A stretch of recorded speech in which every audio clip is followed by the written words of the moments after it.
bergs. We're being chased. We don't know what we're facing yet. He can scale it for us, right? Yeah, right. Exactly. You know what? I gotta make sure that we're We on the can right take him. screen here. Hi, Denmark everybody. scaled anything ever. So How that's you that's one doing? of the DM tenants, I think.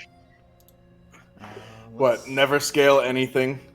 Yeah, he doesn't scale things. Who, me? Yeah, you told me you don't. I mean, I don't pre-scale. We're live, by the way. People are listening to us. I don't pre-scale Hi, my everyone. battles at all. I scale as I go if I need to.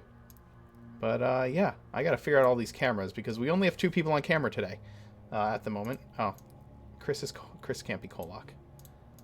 No. So hold on while I get these cameras fixed. I can't be Kolak. I have too much HP.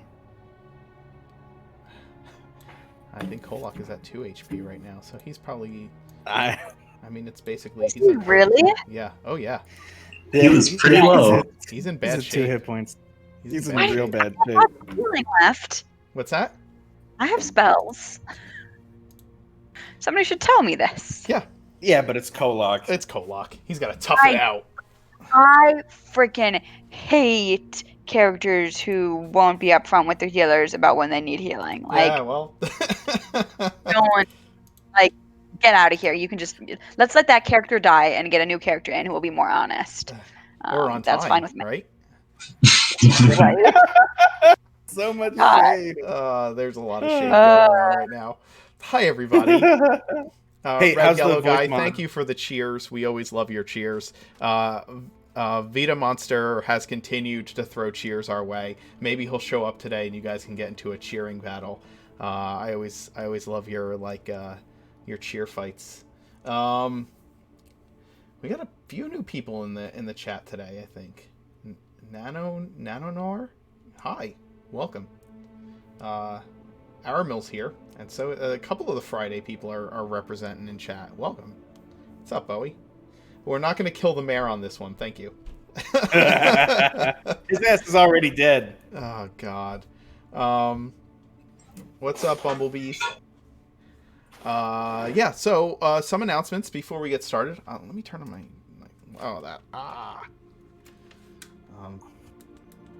it's too bright. There we go.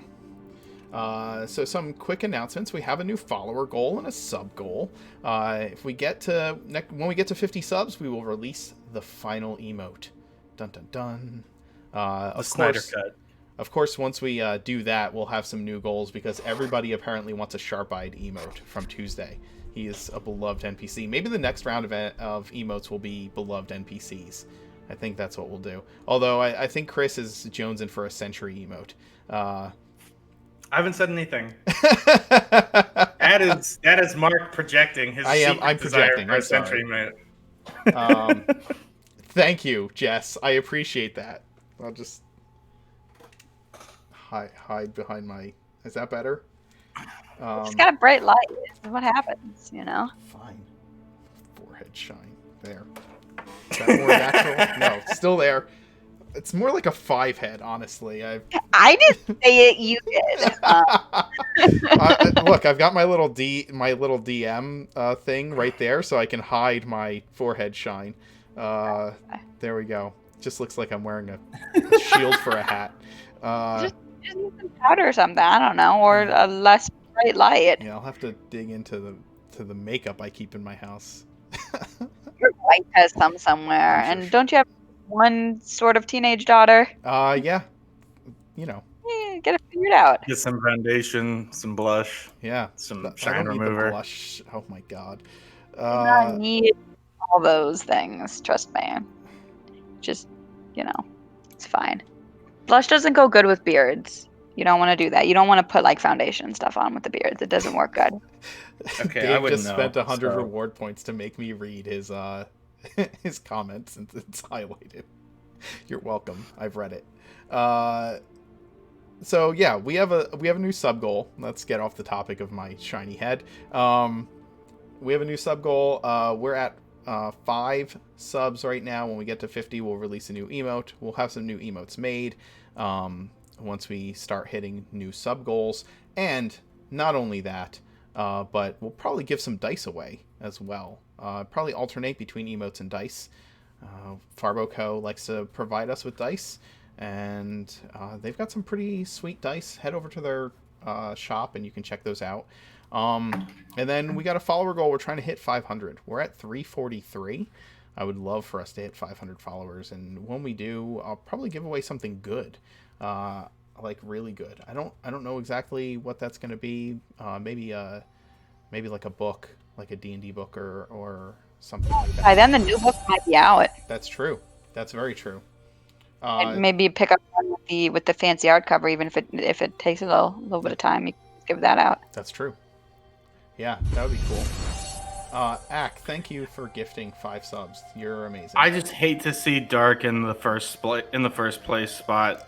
I can't help it. It's like a compulsion now. That's good. I'll just have you guys continue to fight each other. I put up the monthly. I think it's the monthly. Yeah, the monthly leaderboard. So encourage some fights. 2 resubs. Sweet. All right, guys. Yeah, those are the major announcements. We reached our the other thing is we reached our goal for the charity stream over the weekend. We set a goal of $500 and we hit 525, which is pretty amazing.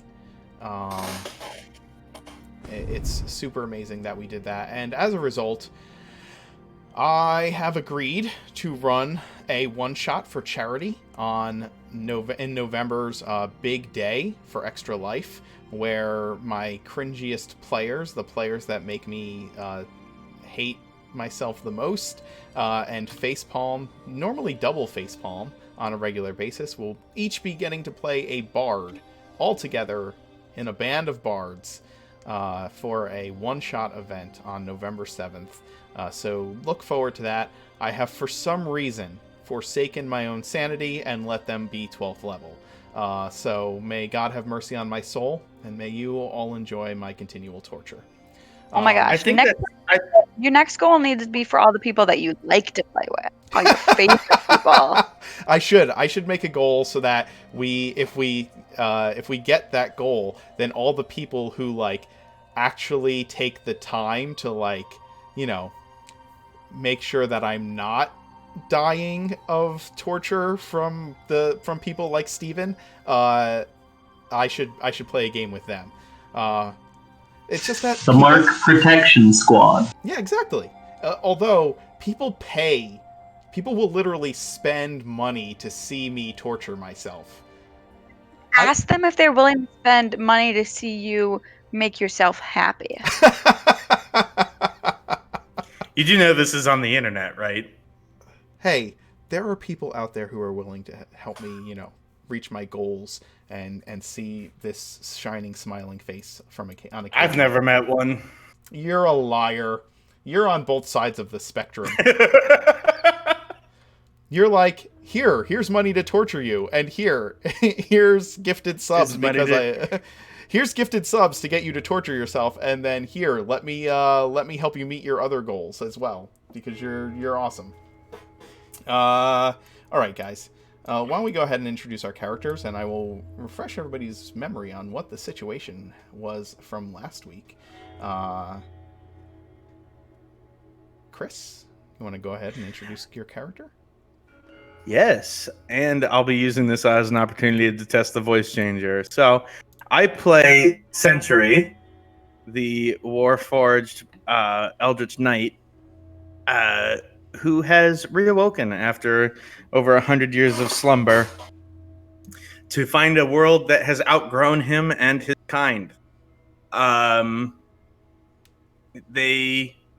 He's currently adjusting to that, and it's taking some time.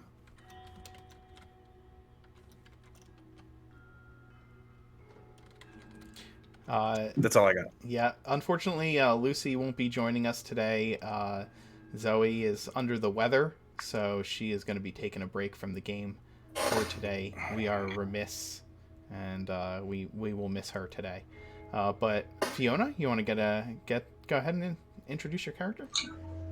Hello, my name is Fiona, and I play Talus, everyone's favorite Awathan exile, who has recently undergone a near-death experience because he just really wanted a man's bones.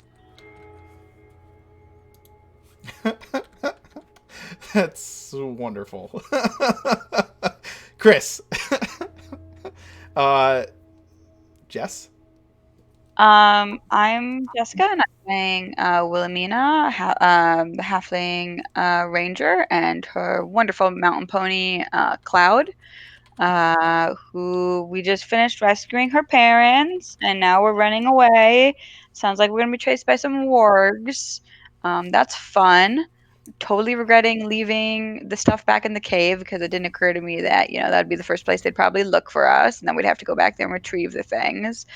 But at the same time, I'm happy we didn't risk them all getting taken. That would have been bad. It probably would have been worse than never retrieving them.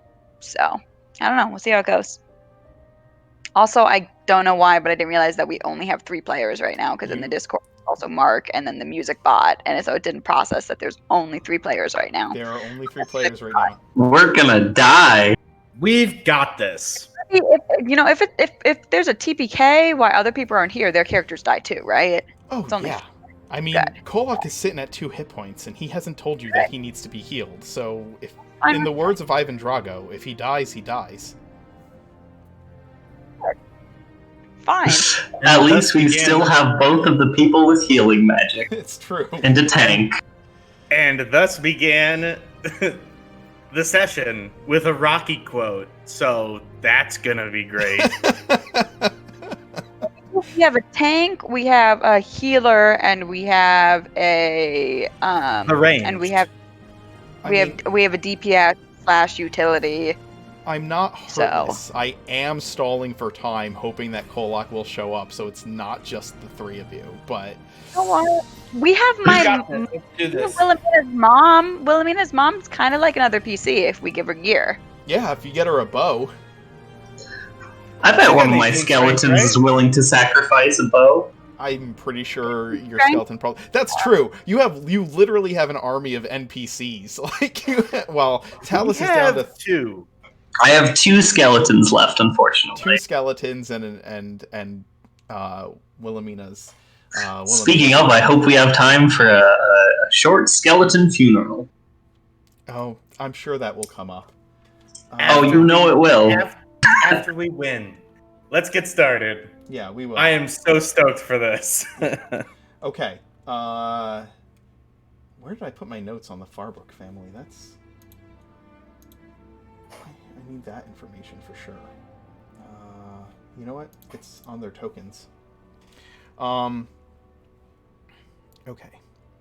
We can When we lose some last- weight in a pinch by tossing the kids out the back. I'm kind of quiet in comparison to everyone else. Okay. I tell you, you're always quiet compared to everybody else, Mark. I'm telling you.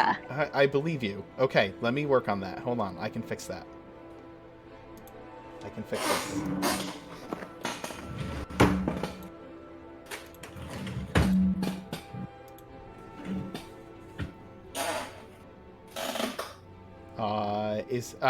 I can't really do a lot to raise my volume except for talk better into more into the mic. I can increase my gain a little bit. Is this better?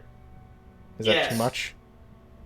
I don't know, man. I got you at the same volume I got everybody else at. I know. Chat, tell me, am I quiet? Is that better? Consensus is a yes. Good. Okay. Awesome. Thank you. Gain is up, so that helps. Okay. Mad gains. When we last left off, as you had heard, the Kolok's Krushers had invaded, or infiltrated is probably the better word, the camp of Hobgoblin army, where Wilhelmina's parents were being held captive.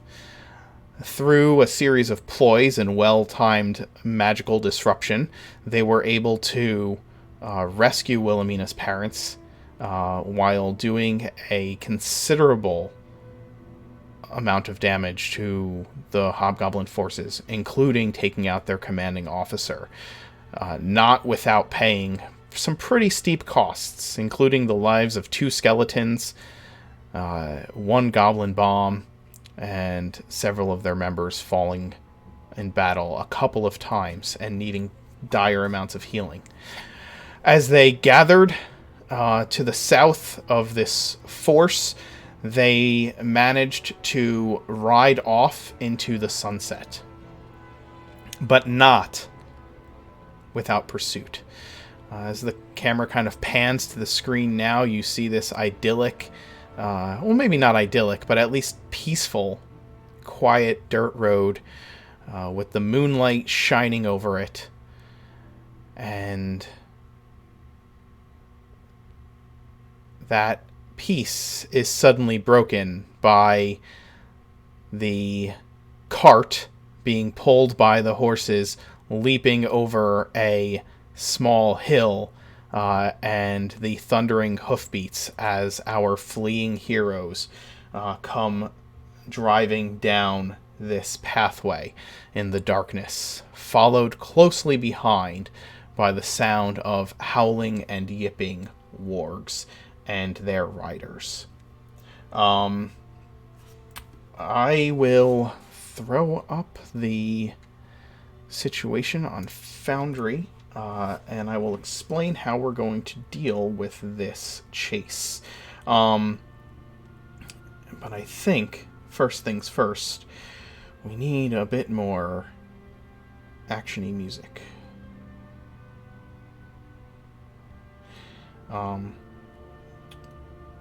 For mechanical purposes, I'm going to be treating the chase as kind of a skill challenge. Have any of you run those before? Yes. With it. What's that? I'm not familiar with that. Okay. So rather than this just being movement and combat and the constant, like, just movement after movement every round, what we will do is we're going to set everybody up on the initiative order, and you need to have a certain number of skill check successes as a group before you reach a certain number of failures. If you reach all those successes before you reach 3 failures, you will have escaped the wargs. You can attack as your action.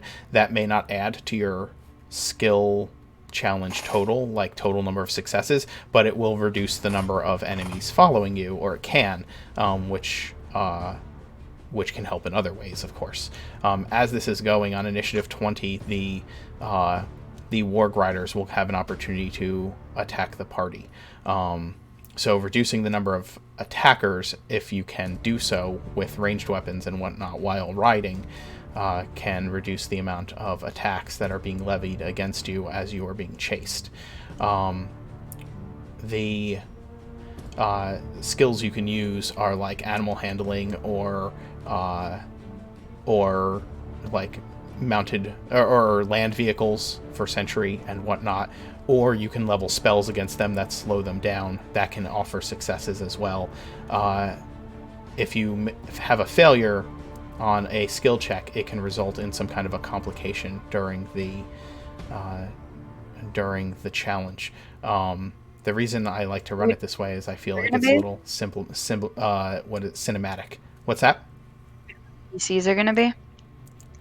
The DCs, yeah, I can tell you that the DCs will start at 15 and go up or down depending on obstacles and things like that. Having advantage, whatnot, will obviously help. And They're people, like a +9 animal handling, so that should help. yeah, and people can give each other the help action as opposed to using their own action for themselves. The NPCs do that? What's that? And the NPCs give us help actions and stuff? If they are proficient in the skill that you're using, then yes, they can give you the help action.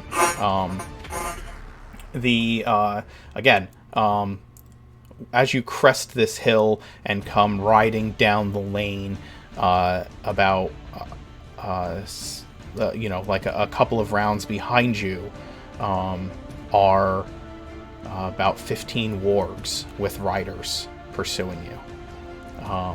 You can hear them howling. You can hear the battle cries of the hobgoblins that are mounted upon these creatures. Wargs are intelligent mounts. They can speak goblin, and they are pursuing with the same bloodlust as the riders that are aboard. You have killed their commanding officer, and they are out for vengeance. And so, let me throw your tokens on the board, and we will roll initiative. I'm not to put a damper on the whole chase scene, but could I have just like cast Pass Without a Trace? I mean, you. So Pass Down. Without a Trace, doesn't it just remove tracks? It doesn't remove like a scent. Yeah, can you read Pass Without Trace? A veil of shadows and silence radiates from you, masking you and your companions from detection. For the duration, each creature you choose within 30 feet of you has a +10 bonus to stealth checks, and can't be tracked except by magical means. Yeah. And a creature that receives this bonus leaves behind no tracks or other traces of his passage, which includes scent. Okay. I didn't. Well, but if they can actively see us right now, like we haven't hidden or anything, is my only I guess concern. that's my question. Yeah. Is did we get a few minutes and then they start coming, or is it immediate? It was like you guys got to the south end and got Mom and the kids on board the cart, and you immediately heard the warg riders coming. So, because it took a couple of rounds to get from the north side of camp to the south side of camp where Mom and the kids were, right? So, during that time, they would have come to pursue. So they're within visual range. They can see us. They can see you, and you can see them. You know what? I realized that I did not turn off the... let me do this.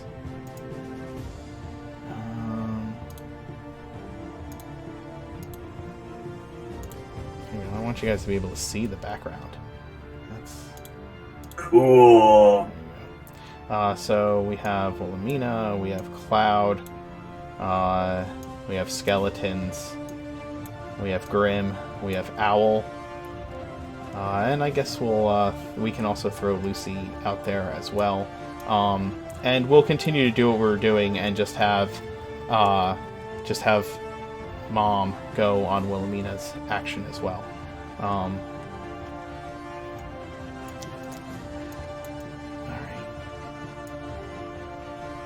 So, let's throw in the hobgoblins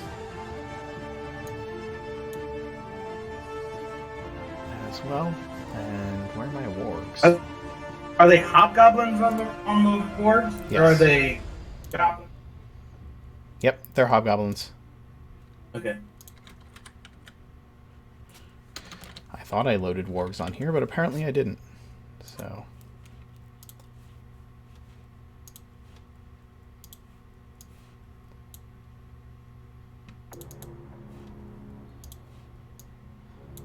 Alright.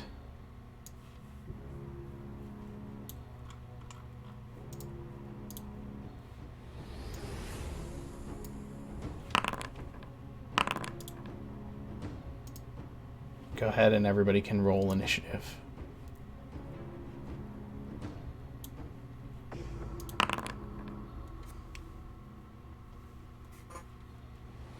Oh, wow. How do I roll initiative again? I've already forgotten. Just If click you the click... fist. Go ahead. Oh, I'm sorry. If you click the fist up in the upper right-hand corner, you should be able to see like a dice next to you and next to Grim, and should just be able to click those dice buttons. There we go. Did you get Yay! Did you get booted out of Foundry, Jess?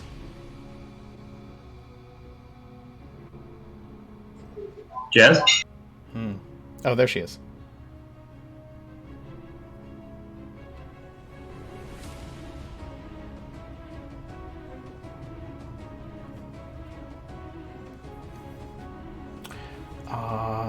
Okay. Roll initiative for Kolak as well. How? What? Look at these initiative rolls. I know, nobody's rolled above a 10 at all. That's incredible. Oh wow. Yeah. Slowest chase scene anyone's ever seen. I was like, uh-oh, I rolled a 6. And it's like, oh boy, I rolled a 6. Like, Left back. What's that, Jess? Nep left. I'm back. I don't know what's going on. Sorry. It went Yeah. off for like 90 seconds. Wow. Yeah, I noticed you were still in, like, voice chat, but you had disappeared from Foundry, so we're glad you're back. Yeah, I have to been found. Never. Sorry. No, you're good. Go ahead and roll initiative when you have a chance.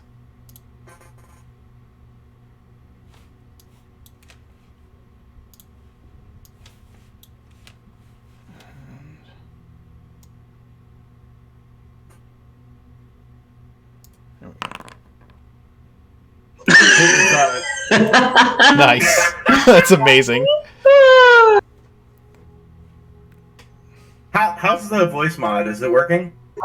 Oh yeah, it sounds great on my end. Yeah, it sounds good.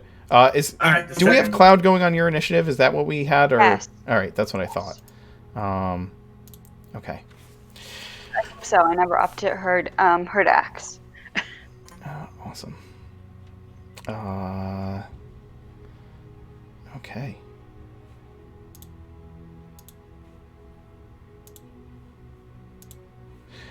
So, oh, we have a Kolok. Oh, Well, we have a Kolok in Here he Foundry. is. So we'll see. Yeah, he's not in the chair. He's not in the chair. There he Yeah, is. it's gonna change all the cameras. I'll have to fix that really quick. Hi, Alex. Hi. howdy. We're live already. I'm sorry. I'm an asshole. Dio said hello. Hello, Dio. She asked if you had a tough night. Kind of, in a few ways. You want to? I have initiative rolled for Kolok.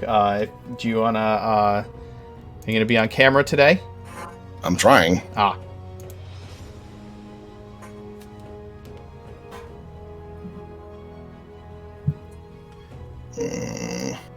Hold on. I might still have something running here. As soon as you get on camera, we will. Well, we'll go ahead and do this. So Wilhelmina, there we go. You're just in the wrong spot. I can fix that. So let's see.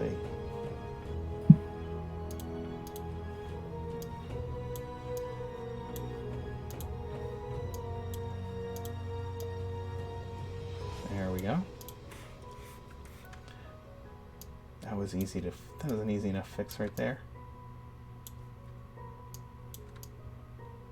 There we go. Okay, we are all set with that.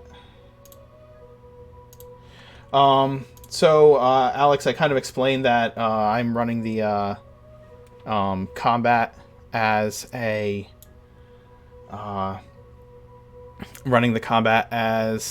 skill challenge. There's like 15 warg riders, Hobgoblin warg riders following the cart a few rounds behind you. You need to meet a certain number of skill successes in order to escape the warg riders, and Wilhelmina is going first. You can, on your action, you can do anything you normally would. You can either use a skill, use a spell, make an attack. Obviously, succeeding at skills gets you successes. And depending on the spells you use, that will help. On initiative 20, the hobgoblins will loose arrows at the party.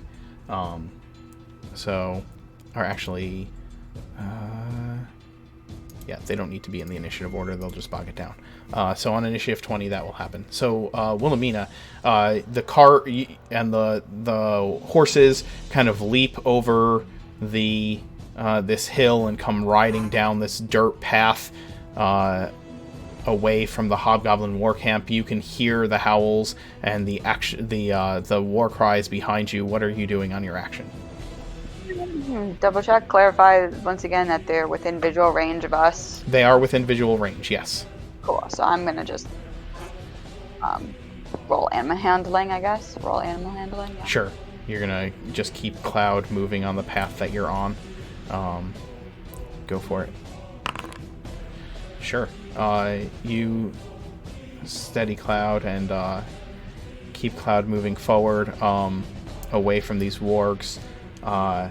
Another thing you can do is kind of like, if you want to use a skill and you're not sure if it is something that would help, just explain how you think it would like fit in the situation. Just kind of narratively describe what you're doing to utilize that skill, and then I will make a call on whether it's useful.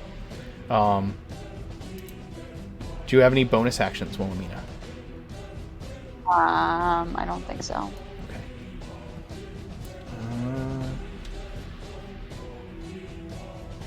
So Lucy is not here.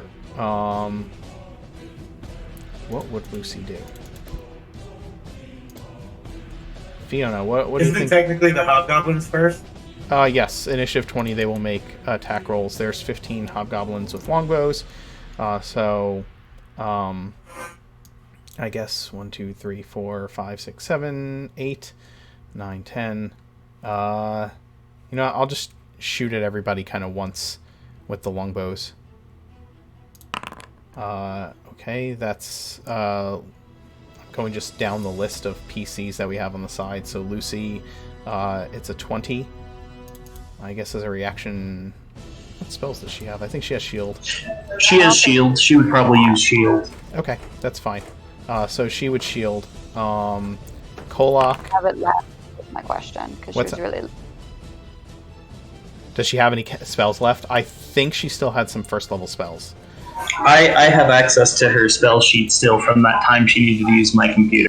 Perfect. Okay, cool. Then you can just let us. You can kind of use Lucy as your NPC right now. Now Lucy is one of Talus's skeletons. Perfect. Hey, real quick. Yeah. I hate to bog this down anymore, but we've also got Ty, who can catch arrows, You do. who is actually with the party right now. Yes, he is. Oh yeah, he hasn't departed yet, has he? Nope, he's not. Okay. So Everybody's here. There's also a couple children that we don't really want to get shot. Yeah. So let's see. 12 against Kolak, so that's gonna miss. 20 against Sentry. That's gonna miss. Okay. You obviously don't have your shield up because you are driving the cart, My right? bad. That hits. Okay. Yeah. 10. 2d8? They can't be no, within that's not 5 right. feet of each other, are they? No, that's gonna be 2 plus. That's 3. So nothing. Yeah. Hooray! Talus, 14. Oh, that's enough. Okay. This is listed at 2d8, so I'm just gonna roll it and then take the first one. So it's gonna be 9. Oof. Okay. And then Wilhelmina, that's a 7 to hit you. Your excellent riding skills keep you from being hit with the arrows. don't do it. What's that? Don't shoot at my horse. Let's shoot at Ty. That's going to be a 5, so that'll miss. I think it has to actually hit him for him to catch it, though. Yeah. I was Yeah, it actually gonna does. say, how about Ty just spends every action protecting the kids Yeah, that's fine. and the dad, and then we just don't worry about it. Yep. We'll shoot at the skeletons. That's a 12 and a 9. Those are going to miss, I'm assuming. And then, we'll, let's see. That's 1, 2, 3, 4, 5, 6, 7, 8 attacks. We'll shoot at the mounts. Yeah, you can shoot at Cloud. It's fine. That's gonna There's be a also miss. skeletons, although Yeah, I they shot may at be the in a barrel. skeletons. I got a 12 and a 9 against your 2 skeletons. Oh, okay. Both of those miss. Yeah. One misses Cloud, another misses Greymane, and we'll move on. So Lucy, what would Lucy do on her action? Talus. I believe Lucy has not used the Pearl of Power yet. I cannot fully verify that. She did. She used it last session. Oh, okay. She did use the Pearl of Power. Did. Oh, never mind. What would Lucy Lucy's do? right I there. think We can just ask her. Lucy. Yeah, she's just over in the other room. I think she would use Mind Sliver on one of the riders. Okay. All right. It has to make an intelligence check. Intelligence save. Yep. Intelligence save. 16. Just barely makes it. Okay. So. Alright. Then nothing happens. Okay. Sentry, on your action? All right. As part of my action, or can I hand something to someone else as part of a move action? You can. All right. I'm gonna hand Kolak Gob's burning hand wand. Okay. And say, if they get too close, and I'll use animal handling. Well, I mean, I've got animal handling and land vehicle proficiency. Oh yeah. So that's a 25 animal handling check to urge Chance and Daedalus, the war horses, pulling this cart to go. Okay. You urge Chance and Daedalus forward, and it is the most effective driving you've ever done. There's like several turns in the roadway, and you get them to navigate it perfectly at full speed. I'm going to give you 2 successes because you got a 20. So yeah. What's Grim doing? I think Grim is excitedly running around the cart and just like essentially trying to hype up all the other animals because he's so hyped. I don't know if that would help anything, but that's what Grim's doing. Sure, Grim's running around just encouraging everybody. Give Grim a let's see. Have Grim make a performance roll. Okay.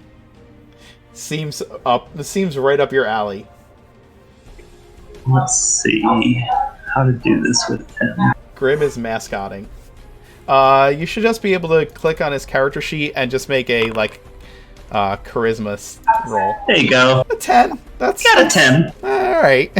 He's trying. He's trying, but he's little. All his charisma checks should be with advantage. I'm What's pretty that? sure. He's a puppy. All his charisma checks should be with advantage. I should look at Grim's character sheet and maybe give him a better charisma than 7. Everybody loves puppies. Maybe make him a little less wise. The skeletons have an action. Okay, the skeletons are just gonna shoot at some of our pursuers. Go for it. Do you have them both having the short bows, or did you give one to Mrs. Fairbrook? Oh, good point. Actually, I am going to have one of them dedicate their bow to the mother halfling, so only one will shoot. Okay. That's just an 8. Probably not going to hit. The 8 is going to just fly into the fray of pursuers and seems to just bounce off the armor of one of the hobgoblins. The other skeleton is beating Talus's war drum. Nice. Kolak, what are you doing besides dying? Well, he's having a bit of a rough time. So what he's gonna do is gonna position himself kind of behind the skeletons, but also in front of Talus, and just kind of like hold his shield up in front of him. Okay. Really wouldn't be a good idea for him to like be in shooting range right now, or render himself vulnerable. Who's riding what, and who's on the cart, or who is on foot? That's something I definitely need to know. That's a good point. Because obviously I'm on Cloud and Rita is still on Spots, and then the other halfling family is on the cart for sure. Yes, I agree with that. Ty has his own horse. So Ty. Talus and Lucy, I think, would be on the cart. Okay, how big is the? The cart's not big enough wagon for too many of us. Yeah, you have a full-size wagon. Is anybody on Greymane? Greymane doesn't have a saddle though. We could put some of the halflings on dogs. They're good dogs. So the wagon isn't really. So it's large. It's got space technically for 4 medium creatures, but its only real confinement is how much weight it can pull, which is like 2.5 tons with 2 warhorses. And the other thing is, it's large. You're thinking of 5-foot spaces of combat. If people are pushed onto the cart, like crammed together. Yeah, like like Willem and the 2 kids could sit in one 5-foot space because he's probably got them tucked into him. You know what I mean? And there's also the barrel on there too. We have to consider, which probably takes up a whole 5-foot space. That's true. There is the barrel of dead bodies. And there's usually room for only 1, maybe 2 people driving it, depending on the configuration. It's true. Sentry would be driving, and then 1 other person can be on the front with Sentry. Okay, so then Talus so we got to figure out Talus, Lucy, and Kolak. Right. So there's room for 2 of them still on the cart. It sounds like there's actually room for all of them. Yeah, there's room for 2 of them in the back and 1 of them on the front with Kolak. So I think we're fine. I think the skeletons are hanging off the sides. Perfect. All right, cool. Now that I have an image of what's going on here, that makes a lot of sense. That means that 1 skeleton has to hang onto the cart and fire his bow every time. Yep. The other skeleton is just holding onto that skeleton in the cart every time it shoots. That's amazing, actually. There's a skeleton on the side of the cart, hanging off of it with 1 hand and its feet, holding the back of the other skeleton while he hangs off by his feet and fires the bow. That's actually a fantastic image. Alright, Kolak, so you are just holding up your shield? Is that... Yeah, right now I'm probably positioning myself in front of whoever's in the cart with my shield up to make sure that they don't get shot. Okay, so are you, taking the dodge action, essentially? Yeah, I'd say that. Okay, that's fine. You're just kind of hiding behind your shield, making a shield wall against the attacks. All right. What is Owl doing? She is providing high aerial reconnaissance, making sure that we don't have any more pursuers cutting us off. So she's staying 100 feet above the cart, right? In speed with the cart. And so, because from 100 feet up, you can see a shitload. And this looks like a pretty open clearing. So, she's just keeping an eye out. Okay. If anybody uses the, if anybody's, using perception as a, to, spot your path or watch your path, they will get advantage from Owl helping them. Just kind of looking out ahead. Or Owl can just go ahead and make a a perception roll to add to the total successes if you'd like. I think it's keen sight at night. Advantage on perception checks that rely on hearing her. So Yep, so she would have advantage.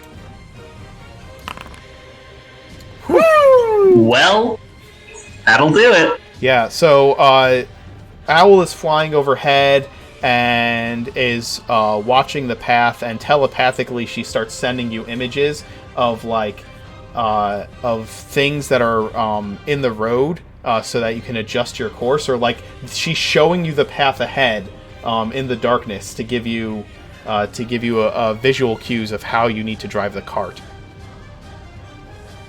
my little satellite GPS. Talus? Okay, Talus is going to look at... just look around and be like, does anyone need some healing?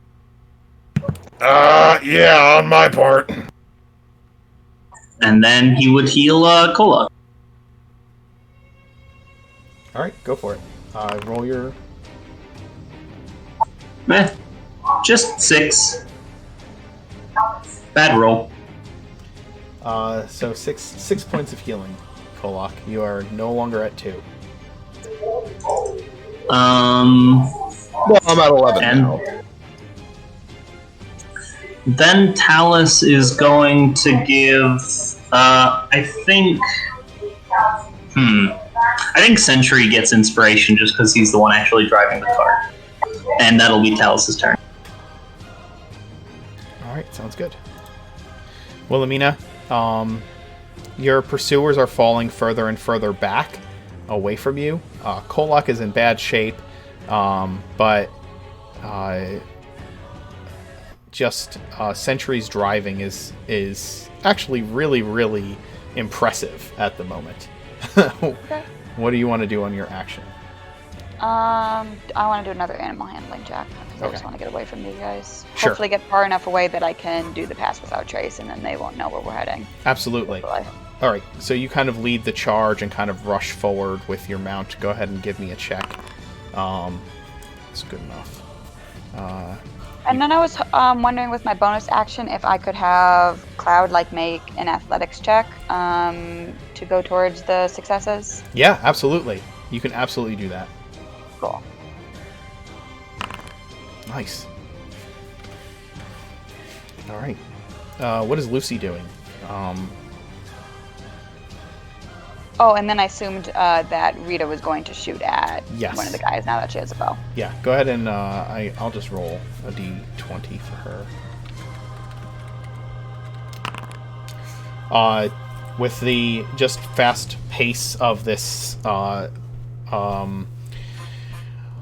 pursuit, she turns and just fires off a pot shot. It heads in their direction, but you can't tell if it hits anything at all. Lucy, what would Lucy do on her action? Warg's turn. I've realized something Lucy would definitely do. She hasn't managed to do it in a while. We're going to do a telekinetic shove on one of the drivers. Nice. Chris is right. I need to make the attack rolls for the... Are they 30 feet away? Actually, yeah, that's a good point. How far away are they? Actually, they're probably further than 30 feet at this point. Okay, we'll save that for if any of them get too close then. Okay. For the action, what would be good?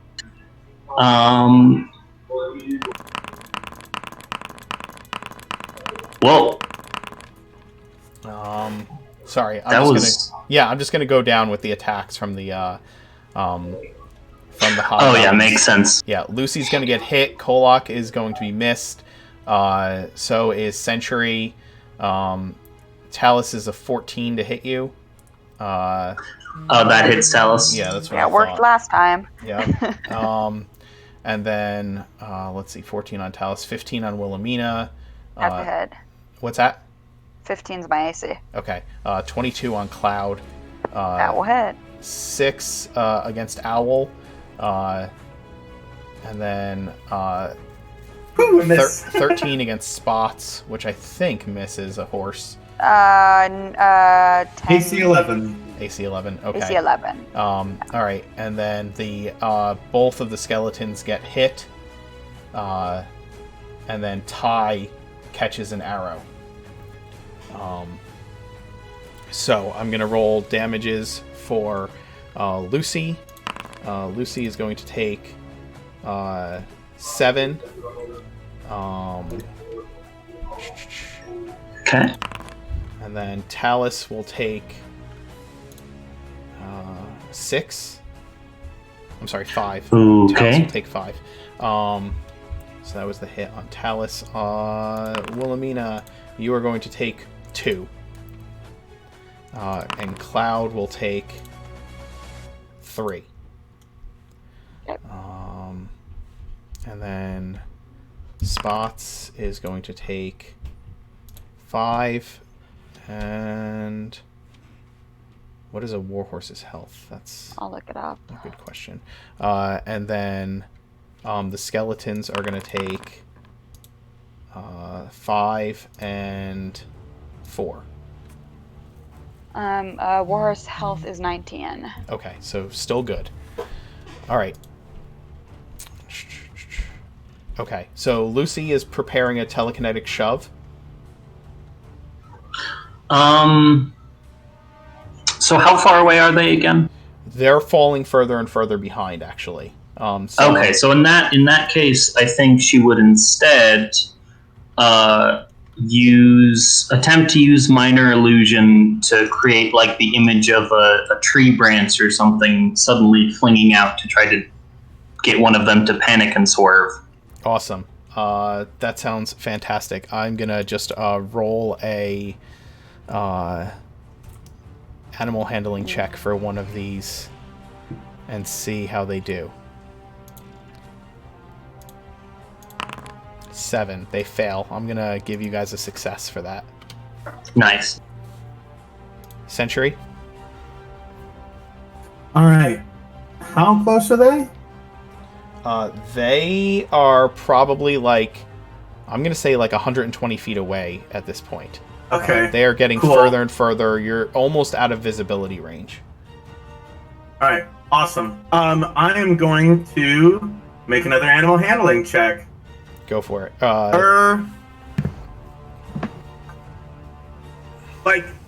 Reminder Yeah, that you yeah, do have I mean, this is- inspiration if necessary. Yeah, this is pretty flat, right? Yeah, you're on Are- pretty flat ground right now. Our best option is to just outrun them. Are at you this gonna point. Are you gonna not care about the road at all and just kind of run through whatever field or straight a line as you can, or are you going to continue to follow the roadway? We risk damaging the cart. I'm just gonna follow the roadway, Go for it. and then that's with a bardic inspiration, right? You do have a bardic inspiration. How Is it a D8? That's a 1d8. to D8? Yeah, just roll a Yes. D8. You'd have to roll an 8. Yeah, I'm not gonna do that. Well, even if you fail, you still retain it. No, that depends on the school. That's an Yeah, that's a eloquence bardic. special That's bardic true. school. That's an Yeah, eloquence I'm not bardic. gonna use it. I'm just gonna take let's say that they hit a rock and because Owl's perception counted as a success, correct? It did. Okay, so we're gonna say that in order to avoid one of You cut out. he almost in order to avoid one of the obstacles that Owl warned him about, he had to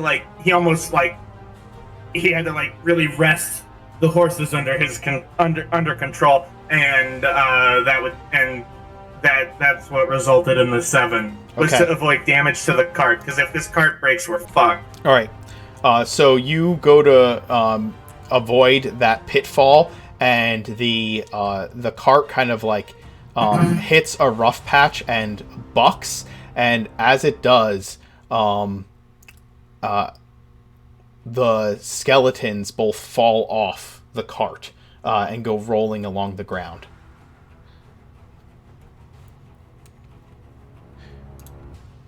What's Grim doing? Apologies, Talus. What's that?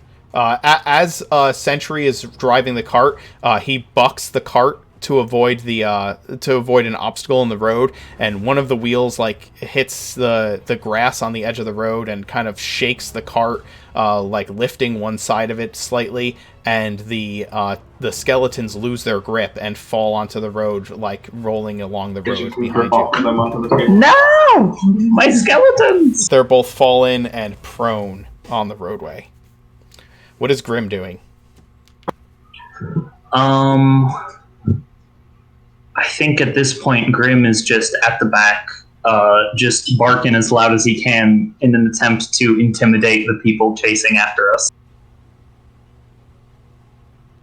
Okay. He is trying to intimidate the people chasing after you?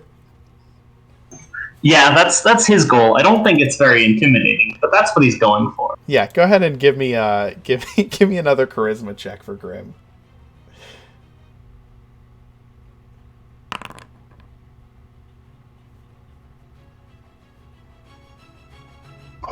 That's a 7, so probably not going to do it. No, he is not quite menacing. He is protecting your skeletons. What are the skeletons doing? They are going to use half of their movement to get up, and then the rest to sprint as far as they can get back towards the cart. Okay. Give me an athletics check. It's just do one for both of them. Okay.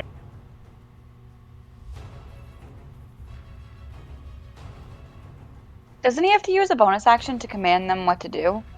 Oh, that's true. That's true. What would they... I guess they would get up and just fire an arrow.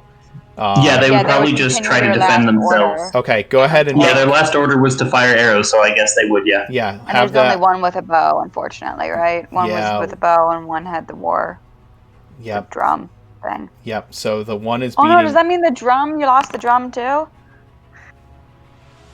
The barrel? No. You had one of them beating your war drum. So. Oh, yeah. One of them still has my drum. Yeah. Okay. So the skeletons stand up and continue to play the war drum, and one fires into the crowd of hobgoblins completely ineffectively.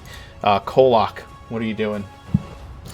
Well, seeing as we ended up having to, we ended up bucking a couple of the undead here. I got a little bit of a heal, so I'm gonna go ahead and rage, stand up, and get my bow out and shoot one of these guys. Sure, make your attacks.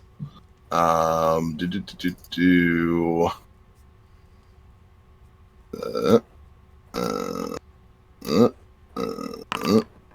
no. No. The first one,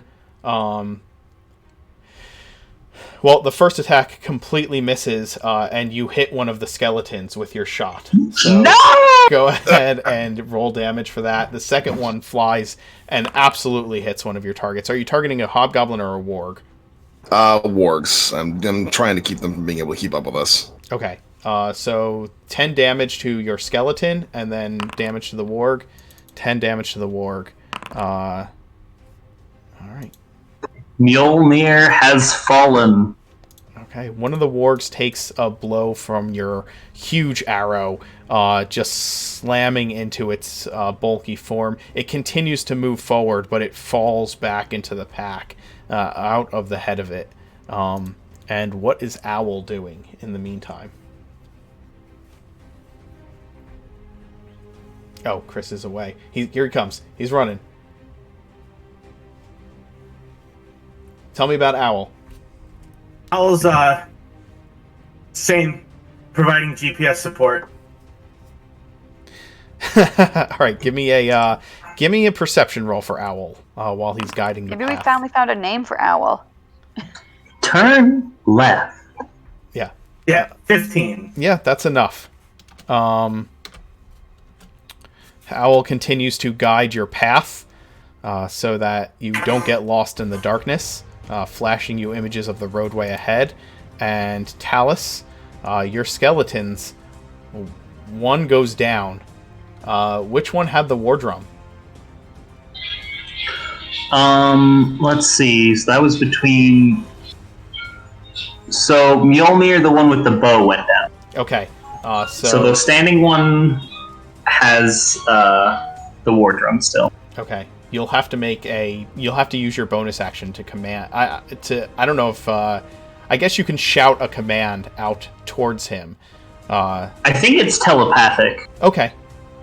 So Talus is going to telepathically command Ashurbanipal, the remaining skeleton, to gather as many of Mjolnir's bones as possible, and then just sprint as fast as possible towards the cart. Okay. And then your action? As my action, one of the horses took a hit, right? Yes. Which horse was that? I think both Cloud and Spots took hits, but Cloud is far... What's that? Not big hits, though. Not big Small hits. Okay, small hits. Kolok is still at 11 hit points, and you're rapidly losing hit points again as well. Yeah, honestly, I think Talus is going to use Cure Wounds on himself for now. Okay.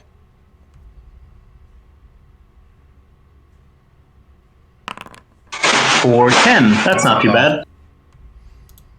Oh. And that's Talus's turn. Wilhelmina, you see that these... the wargs are falling further and further behind. You have almost... they are hard to see in the distance. They are just on the edge of your vision. As you look back. But is it still too soon to cast Pass Without Trace? I would... Yes, you need... honestly, you guys need one more success. Okay. If say, Cloud got the success before I do my thing, then could I do it? Yes, you can. You guys are rushing forward, and you watched as... You saw Lucy use... Minor Illusion to create a branch in the road back behind you that wasn't real, but you see a branch up ahead that will definitely block the cart. You think Cloud can probably kick it out of the way as he or plow through it so the cart can get through. So Athletics, yeah. Or an attack roll, whichever one you think would be more effective. He has a +6 for his attack roll. That's better. Okay.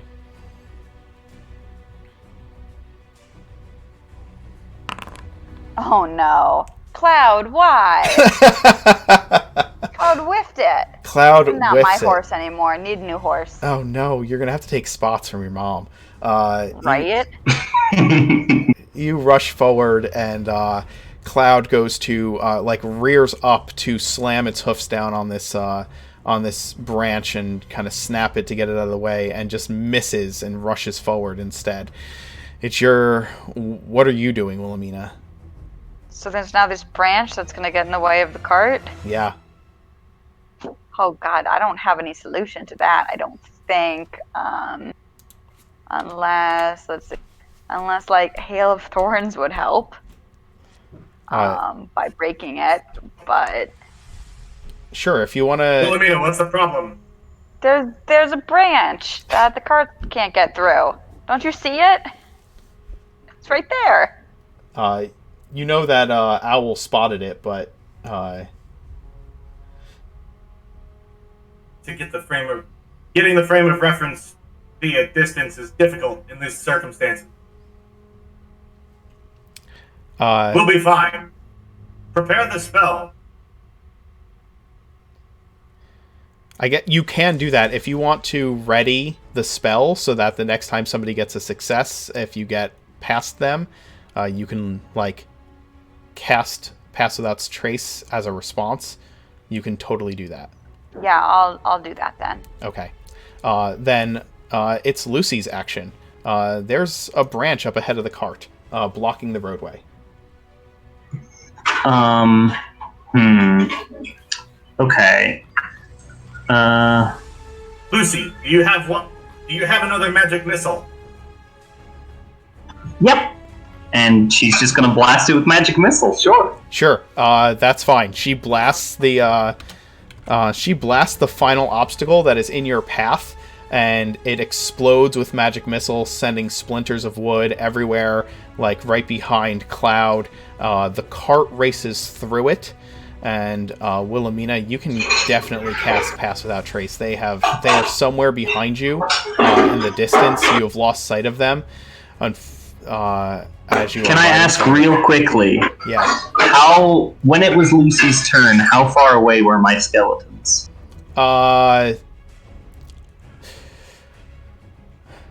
Pretty far.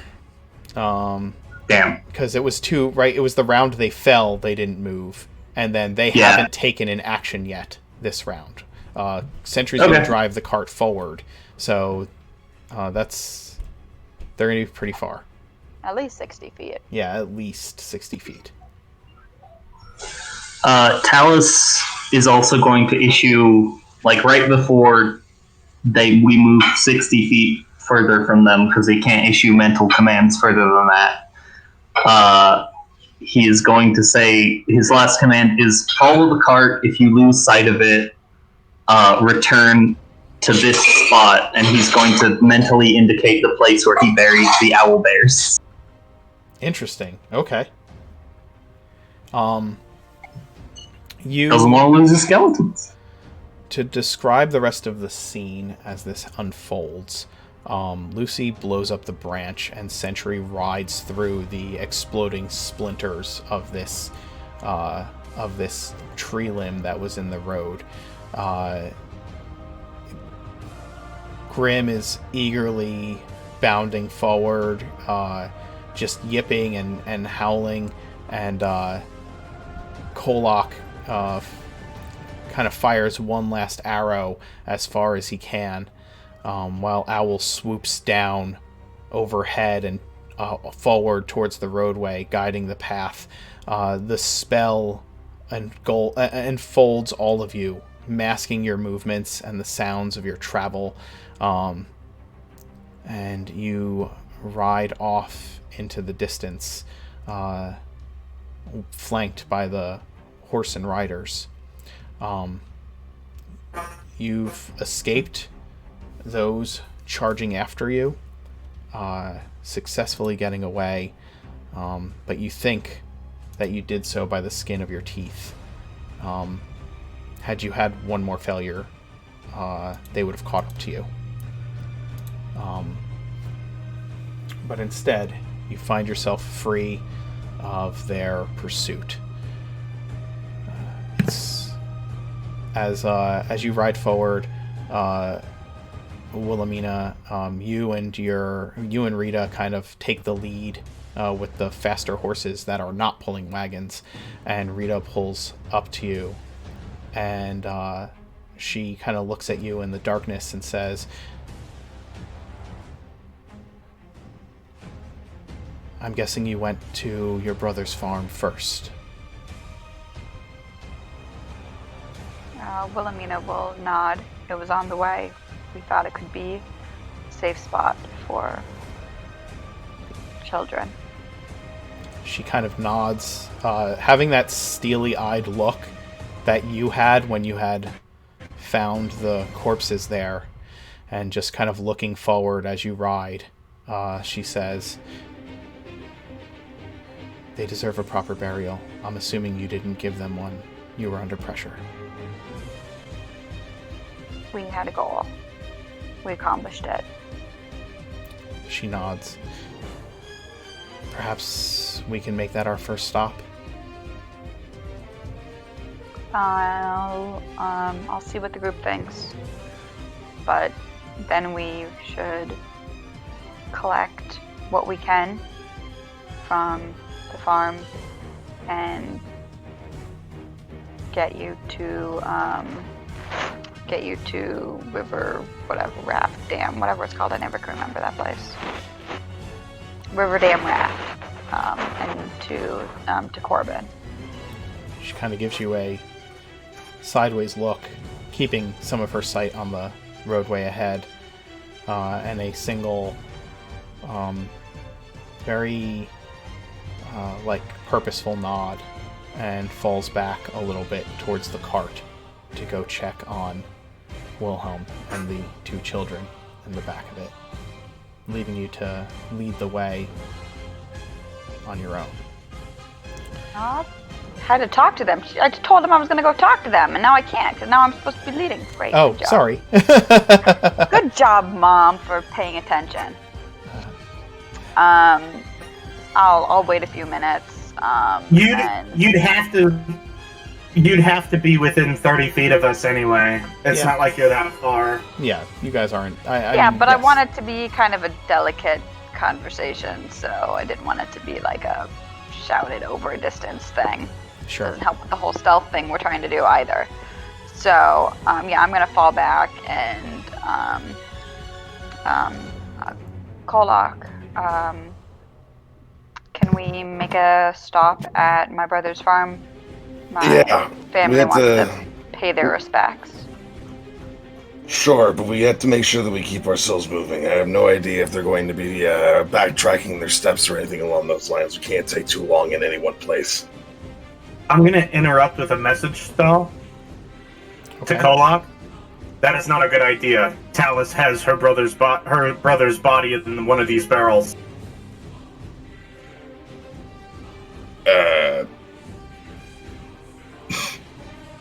There will be no corpse when we arrive at the farm.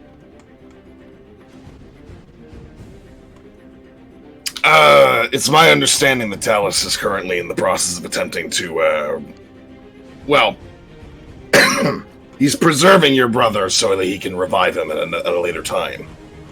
Oh, I like look at the barrel.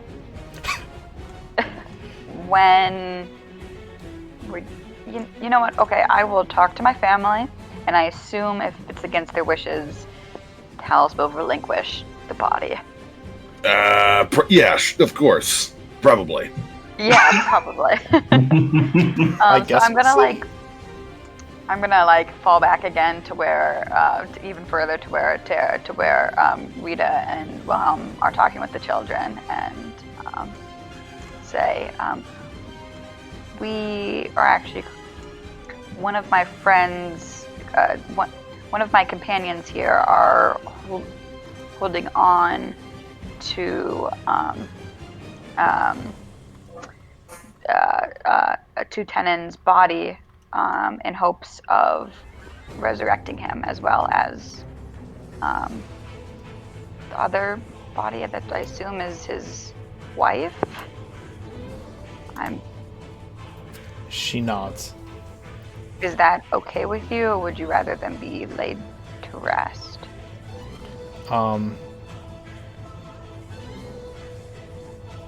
Your mother kind of looks at your father, and he kind of nods curtly to her, and she looks at you and says, probably the first time you've seen, not like a practical working on her face, but like actual emotion. And she just says, if he can, he should try. He will. I promise. He'll do what he can. She nods, a grateful expression on her face. And you guys continue to ride into the night air. And we'll, if you don't mind, we'll take a quick break, and we'll be right back.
All right, we're back and the overlay is fixed. I'm sorry I didn't see what was going on in chat. I'm sorry I forgot to change the overlay.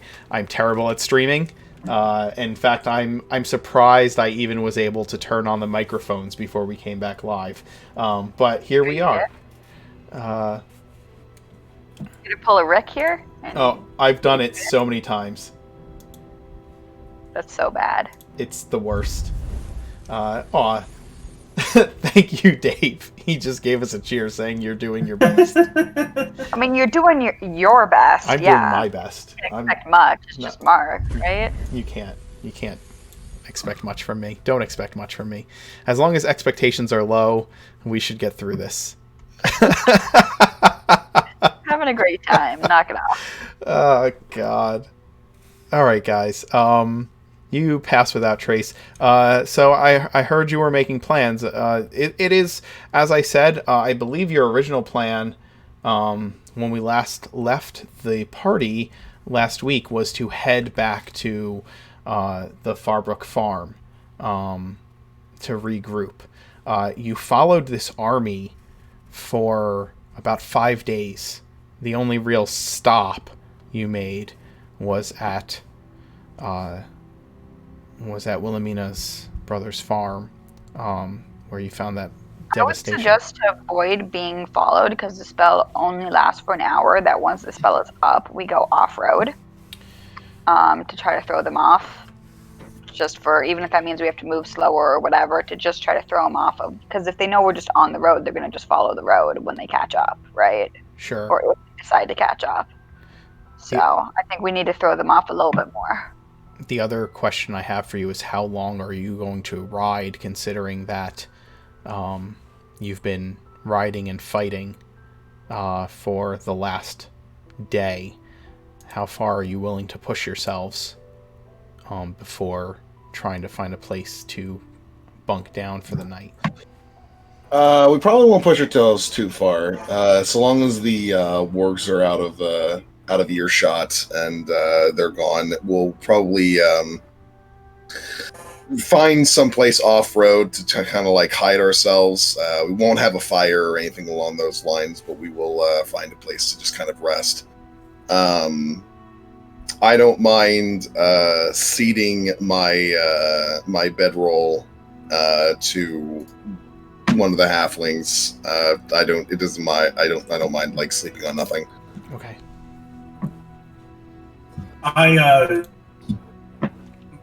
After we find our spot, I tell Owl to go and locate the ward hunting party and to follow them at a distance, and to come and find me if they get close, if either when they turn back or if they get close enough. Okay. I'm gonna take first watch because I'm basically untouched compared You to everyone don't- else. You don't need to watch at all. Because Owl is watching out for the warg. Oh, no, I mean, I don't sleep. I don't lose consciousness. I don't. Sentry kind of like the way he rests is he powers down, but he's still aware of everything around him, so he can like power back up like whenever. I mean, if you want to take watch, I don't mind it. I'm just letting you know that we don't have to do a rotation. Yeah. What does Sentry's rest ability specifically say? Sentinel's rest, is that what it's called? Sentry's rest. Sentry's rest. Inactive, motionless state rather than sleeping. In this state, you appear inert, but it doesn't render you unconscious, and you can see and hear as normal. Okay. Don't leave Sentry unsupervised. You're out of mares. That's true. Hey, since we're out of mares, that means that he should be. There's no more mares for him to murder. There's no more mares for me to murder. So we should be good. You know what? It's a good point. I think Spots is a mare. No, Spots is not a mare. Spots is a gelding. Oh, you're right. Spots is a Cloud gelding. is a mare. Yes, that's right. Mayor Slayer. Sentry has no bad histories with horses. Mare Slayer is a new feat instead of Mage Slayer. So you I'm not saying you can't. I'm saying you don't have to. Well, I mean, would you take a watch regardless of Sentry? I mean, I want to make sure I get, I guess, my full 8 hours. If we don't have to take watch, and I stay up for an hour, everybody's going to want to go in 7 hours, and then they won't get a full rest, I assume. So. Yeah. Yep. You get it. That's fine. So Sentry posts up where he can guard the campsite as you make camp. Your father graciously accepts Kolok's bedroll and puts both of the halfling children in it, which it is still huge for them, considering that well, it was made for Kolok. So. It was made for Kolok, so your entire family could probably fit in his bedroll. But they get them tucked in as everybody is. Do you guys make a fire, or do you just eat cold rations and whatnot? We're not making a fire, no way. Okay. It is.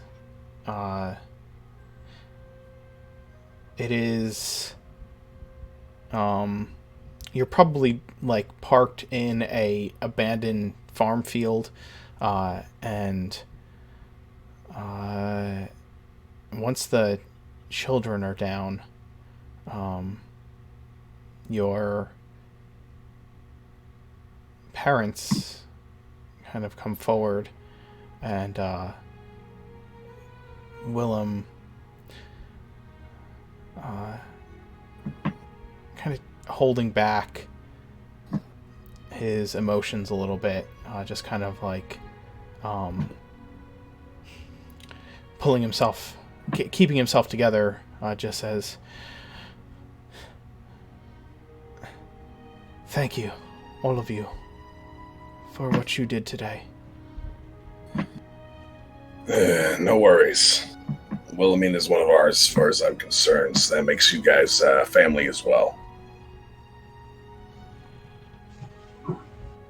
I will not have death render itself unnecessarily.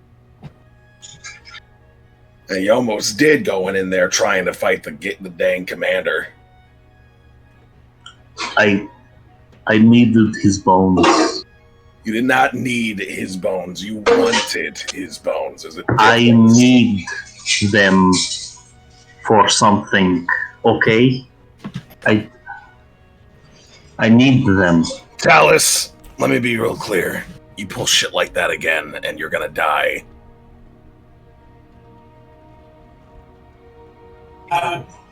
Don't mind me. I am just liberating the commander of his plate armor.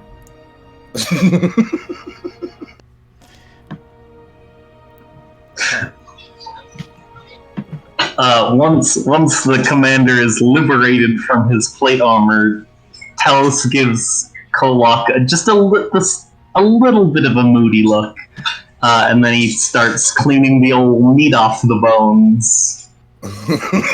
He prefers skeletons, not zombies. Do you take him somewhere where that is not going to be visible to, say, civilians and children? He will move it a little bit away from camp, but probably not as much as you should. Real quick. Yes. I'll use my last spell slot, to cast. Well, actually, I only have it prepared as a ritual, so I'll use 11 minutes to cast Identify on the armor. I didn't use the tech mat. I guess I could use the tech magic before that. I mean, either way, it's a ritual, right? So it doesn't matter. Yeah. It's standard plate. All right, cool. Then I'm just gonna swap it. Okay. Which takes an hour. Yes, because you have to disconnect what you're using now from your body and build the plate mail into yourself, right? Correct. Okay. So that'll be the 2 hours we save. Because it takes an hour to take off what I'm wearing and another hour to put on what I want to wear. Yeah, that's fine. You only need 6 hours of Sentry's rest anyway. So that gives you plenty of time to do that.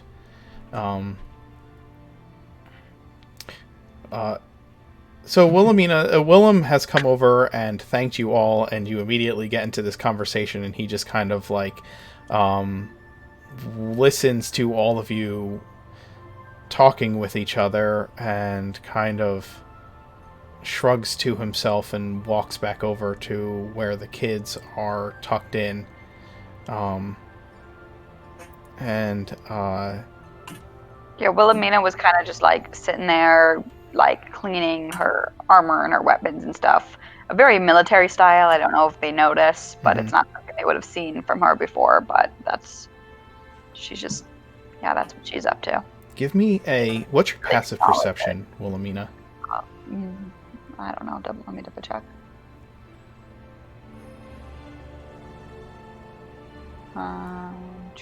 What is it? I don't know these character cards. Sorry. That's okay. It's still something new we're getting used to. See, proficient in it is my wisdom 16. I don't see where it's added up together anywhere on this card. So. Are you proficient in perception? Just said I was. Yep. Okay, so it'll be a 16. It's 10 plus your perception skill modifier. Yeah, she knows how to calculate it. She was just hoping to find it, like, sitting there. So. In my character sheet, I was just. Yep. No, I don't think it's. I don't think passive perception's on here. Yeah, that's weird. So dumb. That is. I agree that is dumb. Ugh. Anyway, 16. Okay. You're cleaning your armor and weapons, and you can just feel eyes on you. You know that feeling, like someone is just watching you. And as you kind of look over to where your young siblings and your parents have made their place for themselves, kind of away from everyone else, as grateful as they are, it's clear that they're not fully comfortable with some of your traveling companions yet. But your mother has the skeleton's quiver and bow and one of your short swords still, and she is sitting against a rock right next to where the rest of your family has bedded down, and she is watching you clean your weapons and armor. When you kind of catch that she's watching, she doesn't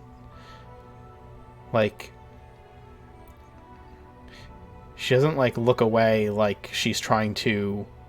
She looks away, but not in a way that's like she was hoping you wouldn't notice that she was watching you, but more of a like, you notice she's watching you, you make eye contact, and then she looks off into the distance in the direction of where you had run from, where you had escaped from, in the direction of where the wargs would be heading from, with just kind of a almost unreadable expression on her face. I'm gonna kind of sigh, like, slightly, and kind of finish up the piece that I was working on, and stand up and walk over to her and plop down next to her and pull off the goggles, the eagle goggles, and I'm gonna like give them to her and be like, might be able to see what's out there better. She looks down at the goggles as you're holding them out to her.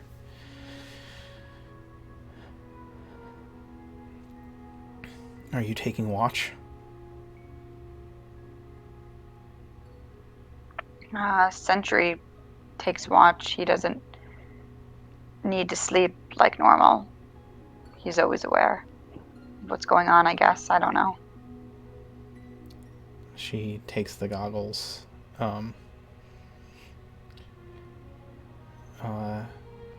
Looks at you. I didn't want any of this for you, you know. Oh, I know.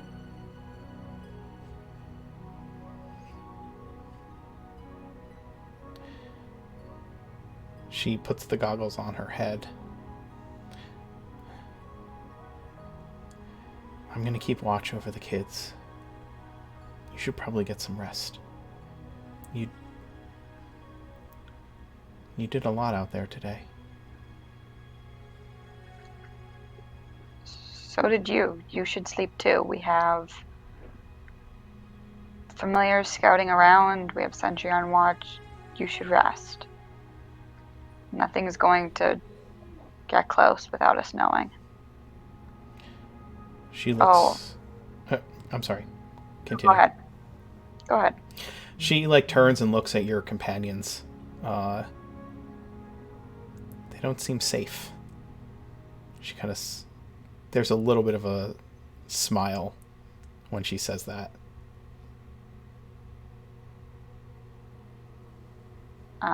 Well, safe people wouldn't have been able to do what we did to rescue the four of you.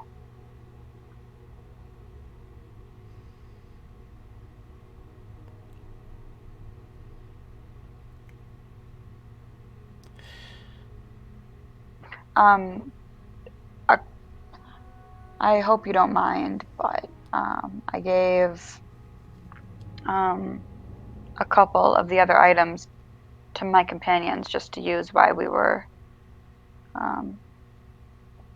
seeking you out and rescuing you. I can retrieve them if you'd like. The Pearl of Power and the Ring of Protection.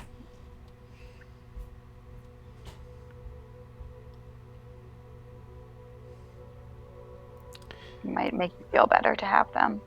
She looks at you, and this expression comes across her face, one that you've seen before when you were very, very young, and she kind of like just shakes her head, and suddenly she wraps you up in a hug.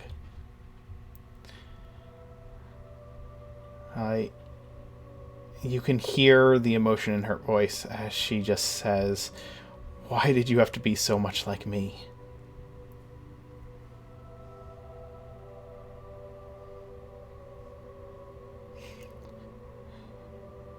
I don't have a response to that, so I let her hug me, not really sure what to do with it. I haven't gotten a hug since I was like a kid, so this is weird, and I'm like, okay, yep, that's what's happening to me now. Yeah. I'm not as much like you as you think. I've almost certainly done things you never would have. She pulls back and kind of like has her hands on your shoulders and is like really looking at you.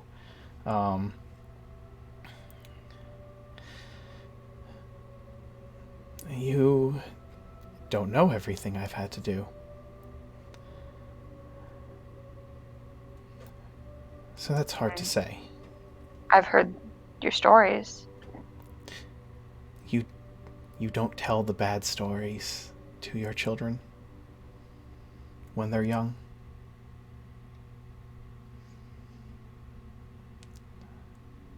Keep the pearl and the ring. Your friends will probably need it more than me. She looks out at them. You have a lot of work ahead of you, I think.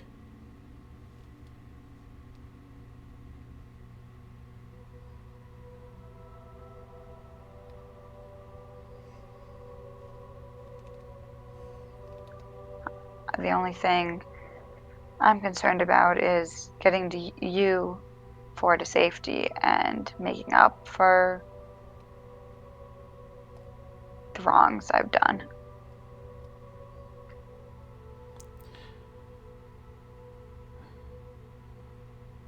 She nods at you. We'll be safe. You're right, we're not going to be able to stay at the farm, not right now.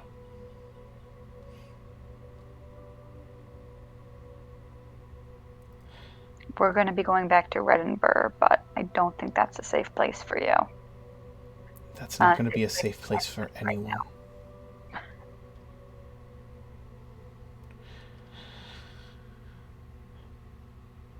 The goblins were talking.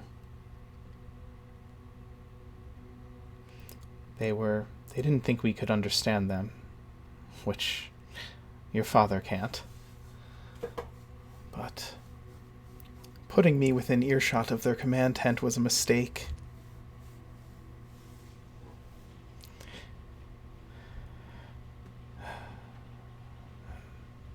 I don't know if they'll pursue us or not, and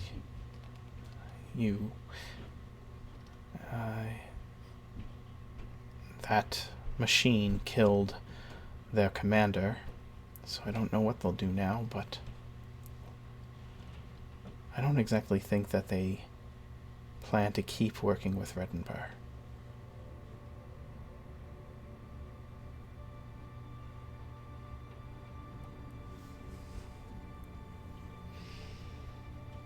It's not much of a surprise. It's not like either side can be trusted.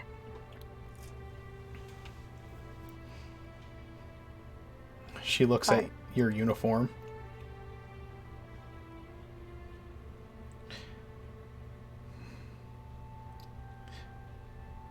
That place is... The soldiers there are a bad lot.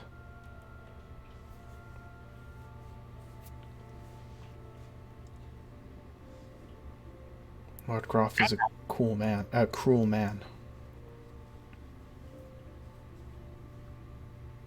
No, firsthand. I didn't steal this uniform.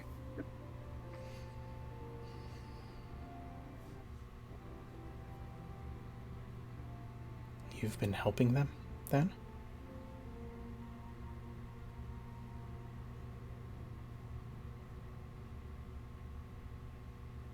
Wilhelmina nods.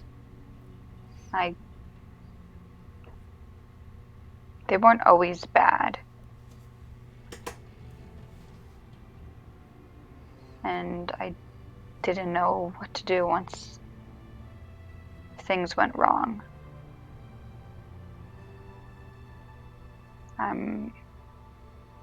Now I'm somewhat of a double agent. They want me investigating the mercenaries, and the mercenaries want me reporting on them.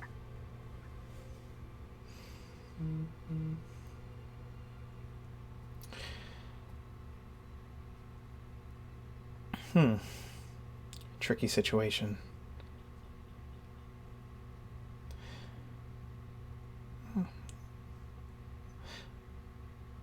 Keep your head.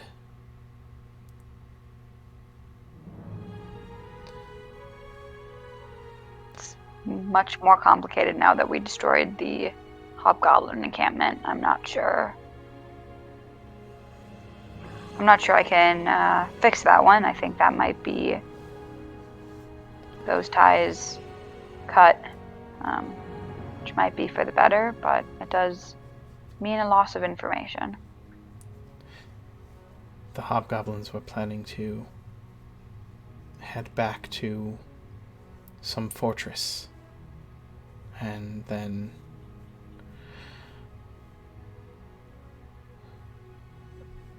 at some point turn on Redenbar. Something about a big offensive that was coming up. You may have just incited their plans further.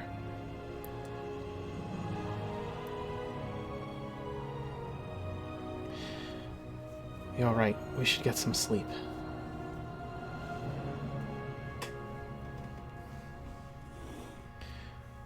I guess we won't be stopping at your brother's farm then. No. It's a long journey to get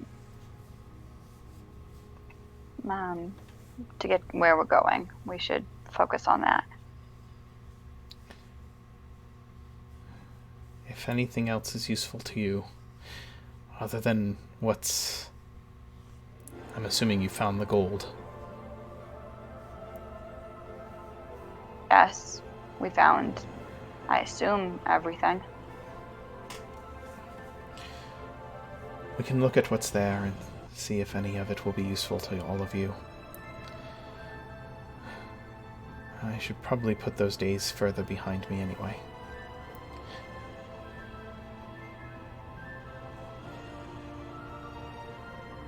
Get some rest, Nina.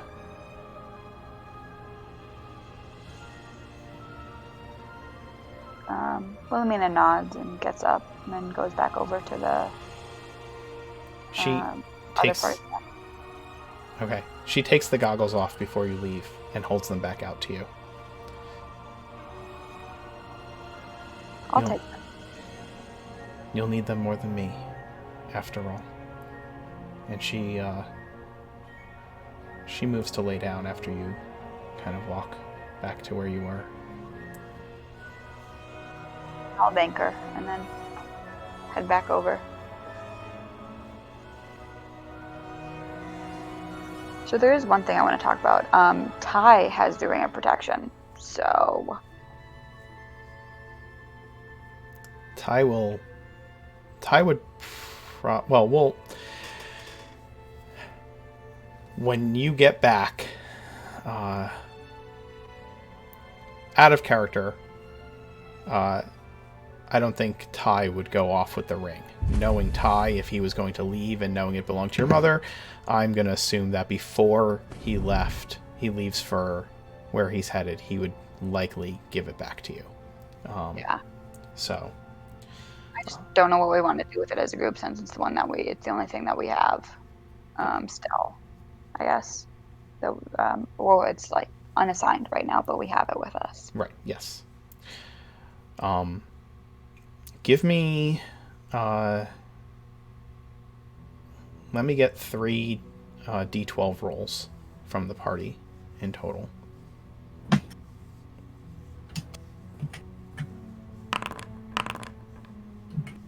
One more. Okay.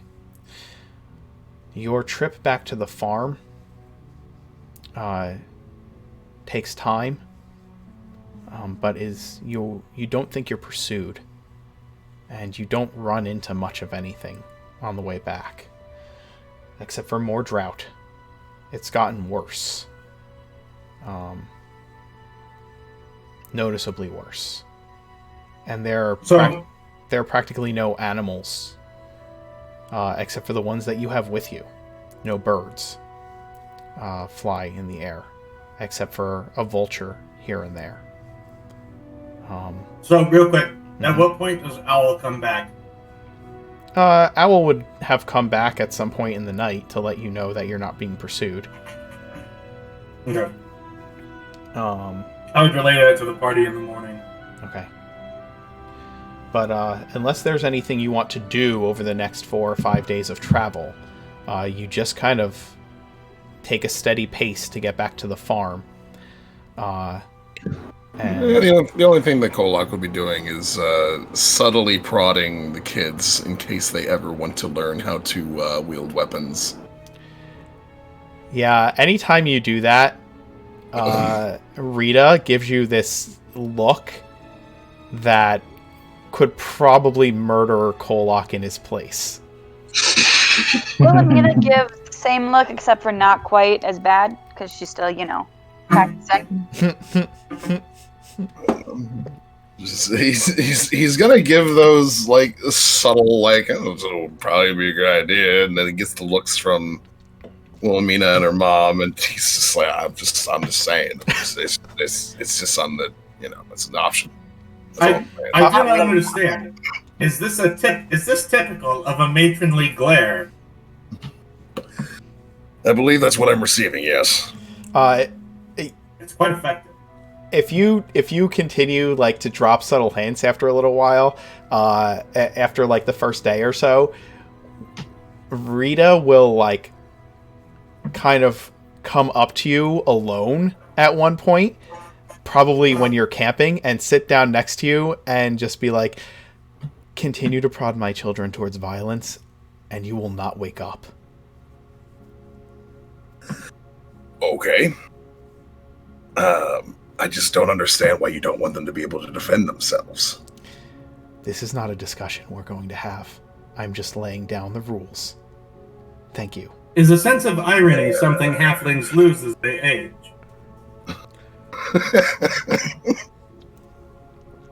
I apologize. That was a bad attempt at a joke. Fine. If you don't want me to encourage them any further, I won't. But I do think that it would be a good idea if they learned at some point. Maybe not from me. Maybe from you. Just because they learn how to defend themselves doesn't mean they gotta go out being soldiers. When you have your own clutch, you can raise them how you want.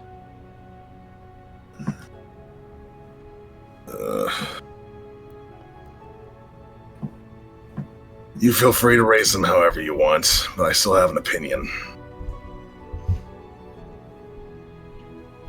So does everyone else. And she kind of stands up and heads back over to where her family is.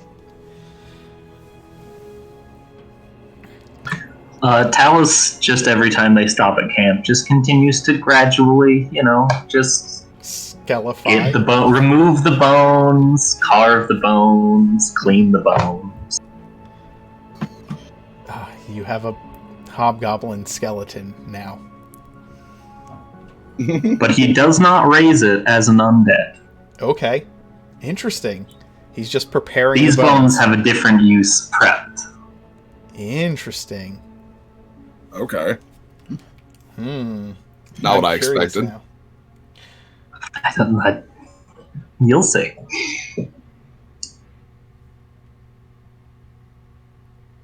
If I may, Yes. I apologize, Miss Wilhelmina's mother. I do not know your name. Rita. We have not been introduced. I'm Rita, your sentry. That is correct. You seem to be quite skilled. I have been told that there were years of your exploits prior to our meeting.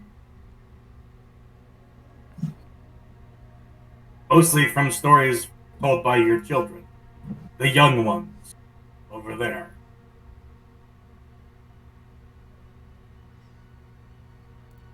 Yes. Do you have any plans after we arrive to the farm?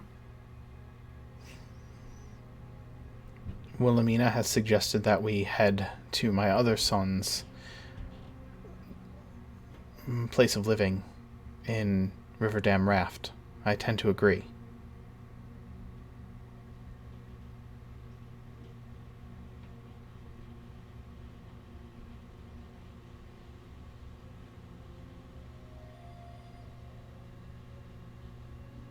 I have a map here. And Ty is heading that way, so perhaps he can escort you.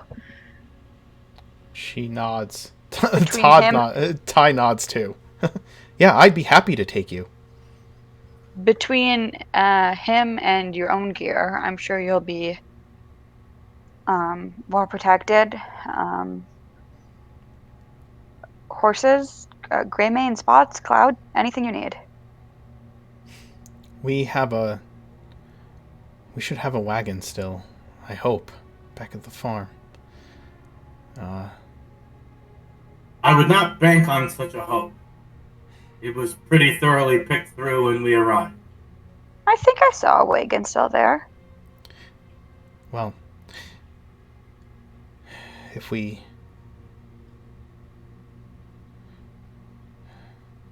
Either way, we can take spots in Greymane.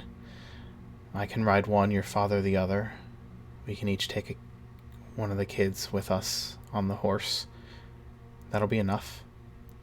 While we're traveling, I could also continue to try to do locate animals to try to see if I can find any other horses around, because I was hoping to keep spots. But I could, if there's any other hiding more nearby and whatnot. Okay, I mean, you have 5 days of travel to do that, so... I can test it twice a day. Let's see. So- it is instant and it does a 5 mile radius. All right. So I would say over the course of those 5 days that, well, you roll percentile dice. Okay. Message spell to Talus real quick.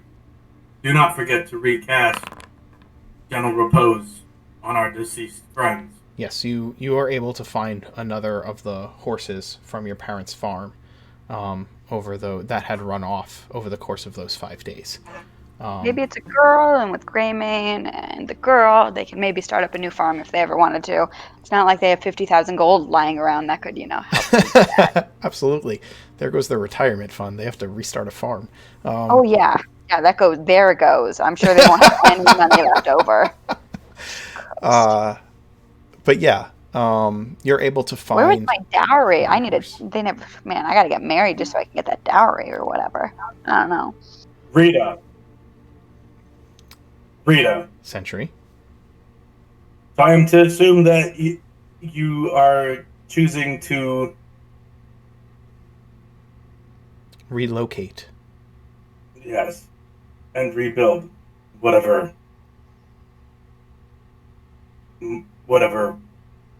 Life. Anyway, right. My question is, for our plan to continue, we are in need of funds.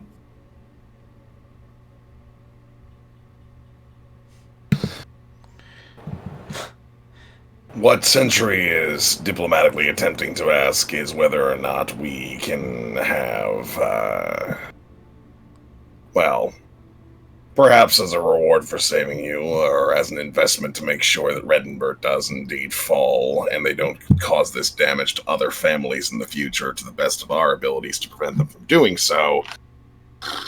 Perhaps a percentage of what you have saved up, not so much that it would cripple you in any way or prevent you from being able to rebuild, but enough that it would be helpful to us. Sorry, 1 second.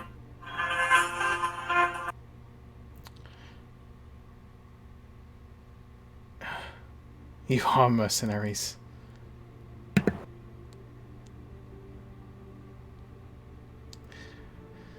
Yeah, what specifically do you need the funds for? That's my question. If you can, be a little bit more specific about what we're going to be using the money for, I'm sure it wouldn't be an issue, but... Sure. There's going to be a variety of things that we need it for. For one, we need to outfit our troops. For two, we need to be able to fund being able to make new weapons, ones that would be capable of taking down big old stone walls, things like that. Possibly recruit more mercenaries into the fold in general. Increase our numbers, so to speak. It's going to be a lot of people who don't really have any weapons or any equipment or anything along those lines, and we need as many people as possible to be as well equipped as possible, and that's going to cost a lot of money. Where are we going to buy the equipment without Redenberg finding out? The dwarves have access to their home. They can possibly get it from there. I doubt they'd be able to get it for free, though, which is the reason why we're going to need money.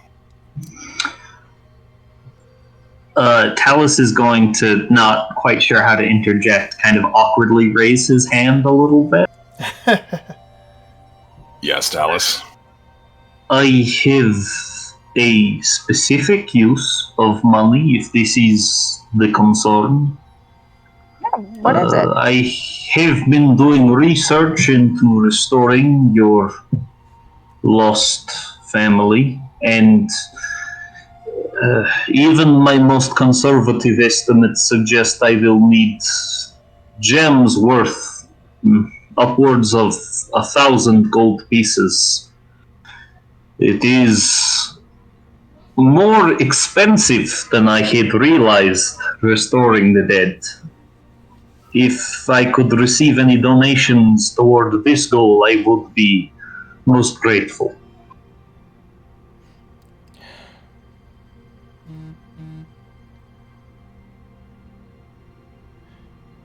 I'm sorry I missed that, guys. Phone call from... All good. No worries.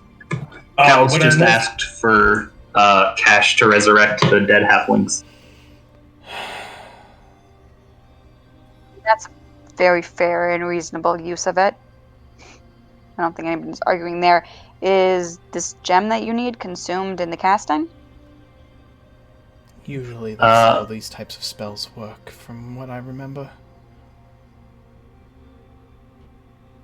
I Not to believe it mention- is, but I can double check. I think Not the to real. mention. Go ahead. I was gonna say, I think the real question is, how much money do you need to start your life? And how much money do you need to make sure you and the children are safe and continue to be safe for as long as possible?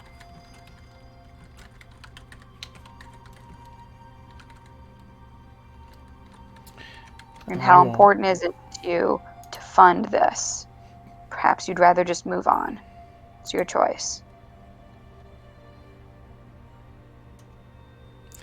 I can actually answer that question.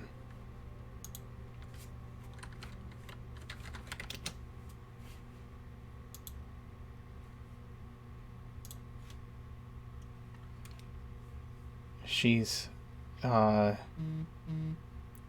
thinking, kind of doing calculations in her head.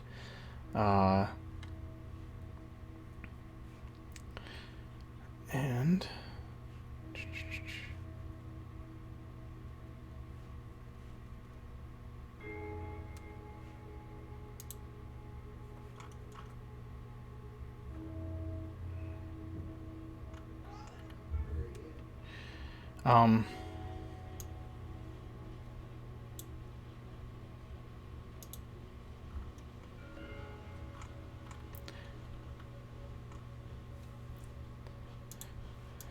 we can pay you for rescuing us. She looks at Kolok. And obviously whatever you need to try to raise my son and his wife will provide.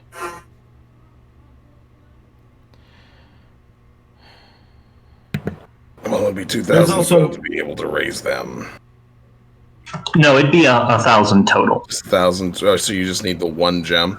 No, I need two diamonds worth at least 500 gold each. pieces. Gotcha. Yep. Okay. There's also a matter of a sum of money that vast being a valuable bargaining chip in our efforts to amass an army to assail Redenburg with.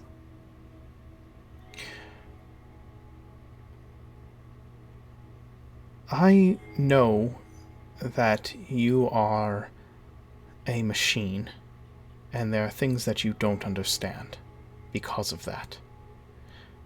I am not funding your mission with my family's nest egg.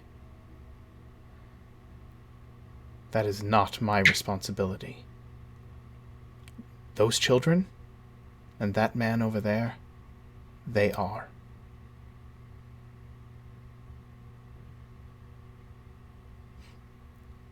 She walks Very away. well. She walks away.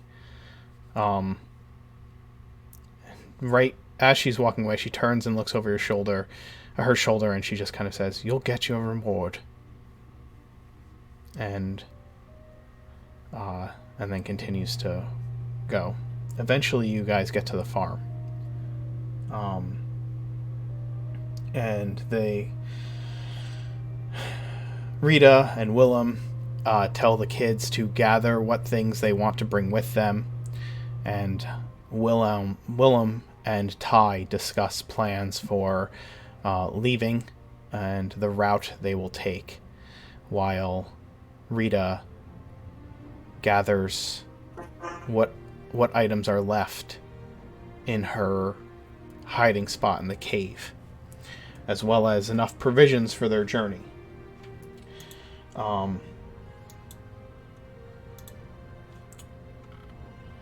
She comes back to you with a backpack.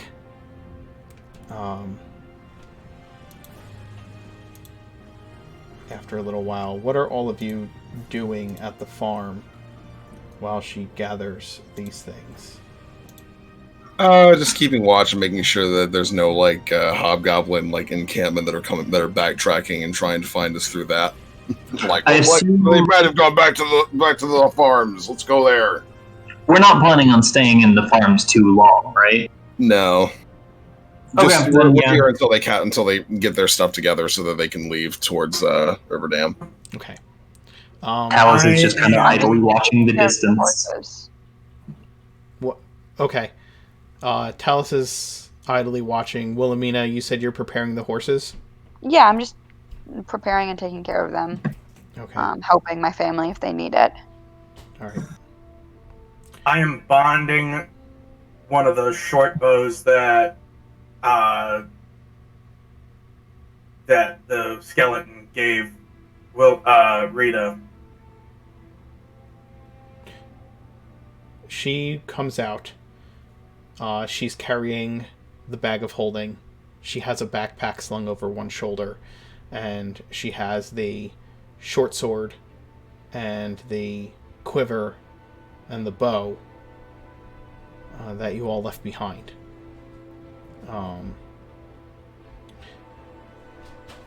She walks up to you, Sentry, and says, "Don't bother with that. Take this," and tosses the short bow to you. If you're bonding a short Thank you. bow, that one will be better. It's a +1 short bow. Wow. It didn't detect magic. What's that? It didn't detect his magic. Yeah, we identified everything. Yeah, you guys Yeah, and- identified everything, right? So. This did not come up as magic. You told us it wasn't Oh, the magic. bow didn't come up as magic. You're right. The bow did not come up as magical. I apologize. It is a. Yeah, she did not. Hey, Have a we would have magic- brought it. Yeah, she did not have a magical short bow. I apologize. You're right. But she does have the quiver with the walloping arrows. So if you want those, you can have those.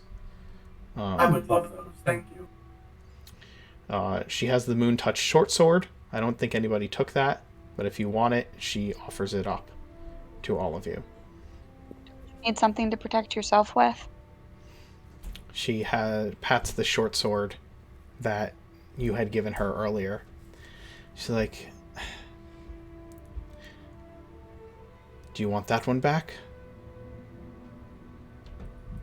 No, you can keep it. She nods.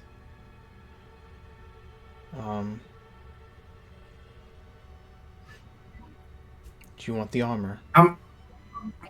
Can't wear it. I'm not strong enough.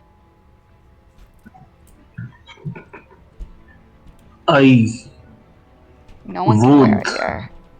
I would accept gifts for my skeletons, but I understand that there are those who would be less eager to gift things to them.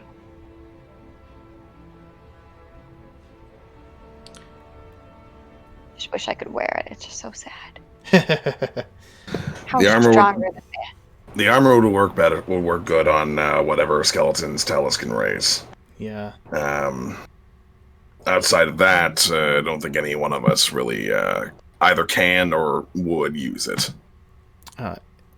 It's a full quiver, Century.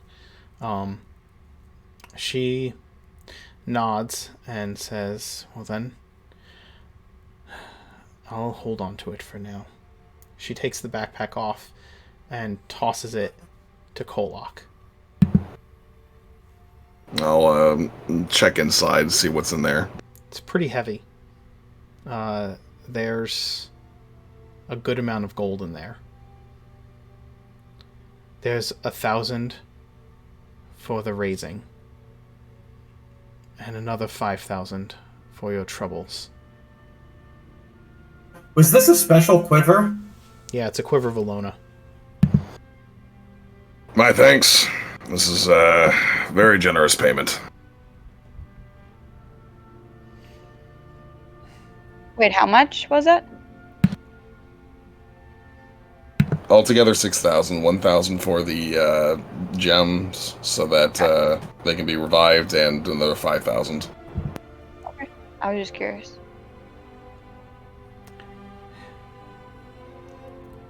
I assume she's gonna take her own fancy bow. Yeah, she takes her bow. Oh, I thought she still tossed it to No, me. it's not a +1 weapon, so there's really no reason to replace it. She'll keep it herself. Okay. Yeah. Except for the fact that it's pretty. It's But- pretty. Yeah. It's hers. And she did give me the quiver, right? She gave you the quiver with the walloping arrows, yes. Alright, cool. Mechanically speaking, the quiver doesn't do anything for us because of how we track stuff, so.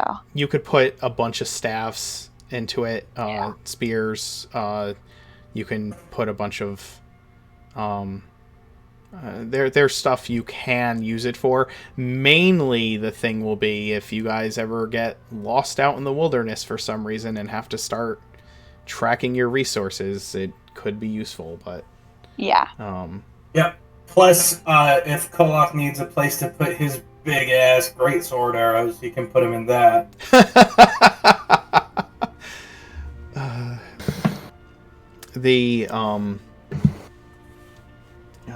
Let's see. And I think the only thing left that we haven't touched on was what we're going to do with the Moon Touch Sword and the Decanter of Endless Water. I kind of want that decanter, just so that we can bring that to the lake and give that to the troll. Again, Talus would super take the sword, but it would just be to give to a skeleton. So Yeah. She does. You don't have to know that. She'll keep the Moon Touch sword if none of you will take it. I mean, I'll I take think- it just I think- to have yeah. it, but I don't really have a specific use for it. Like, Yeah, because you have the goggles, right? I Or have no? the I mean, I can see in the dark. I have the goggles, but it's like she has one of my swords. So I'll just go back to having 2 swords. Yeah. Like, that's all. The Eyes of the Eagle. I mean, the Moon Touch sword. It gives off light. So I mean, once again, I now have 1 sword and instead of 2, so right. that would make it so I had 2 again, and that's Sure. the only thing I would care about. But it doesn't really matter. Sure. You I guys think the Moon Touch Sword would actually go well with Lucy.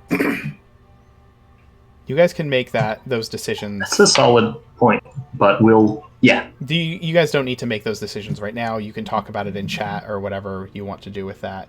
Or if combat comes up, or when combat comes up, you guys can decide who has what, if it's important for the moment, right? You...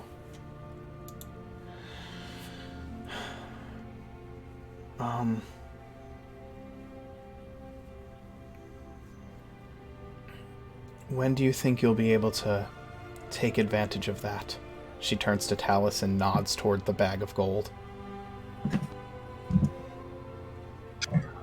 I have been studying necromancy for some time, but recent events have greatly accelerated my pace. It is hard to say, but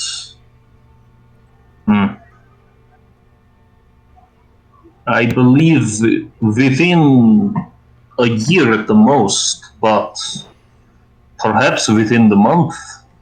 I cannot be sure.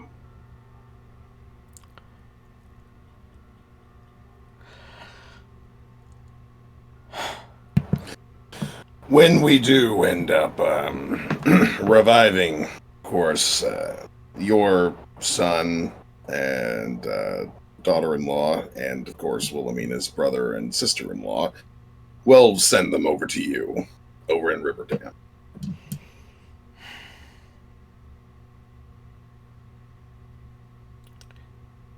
She looks at Wilhelmina. You'll hold them to this? Of course. I trust them in this regard. They mean what they're saying. They have every intention to. Wilhelmina's... Go ahead. I assure you, I am only too eager to practice my craft with honesty.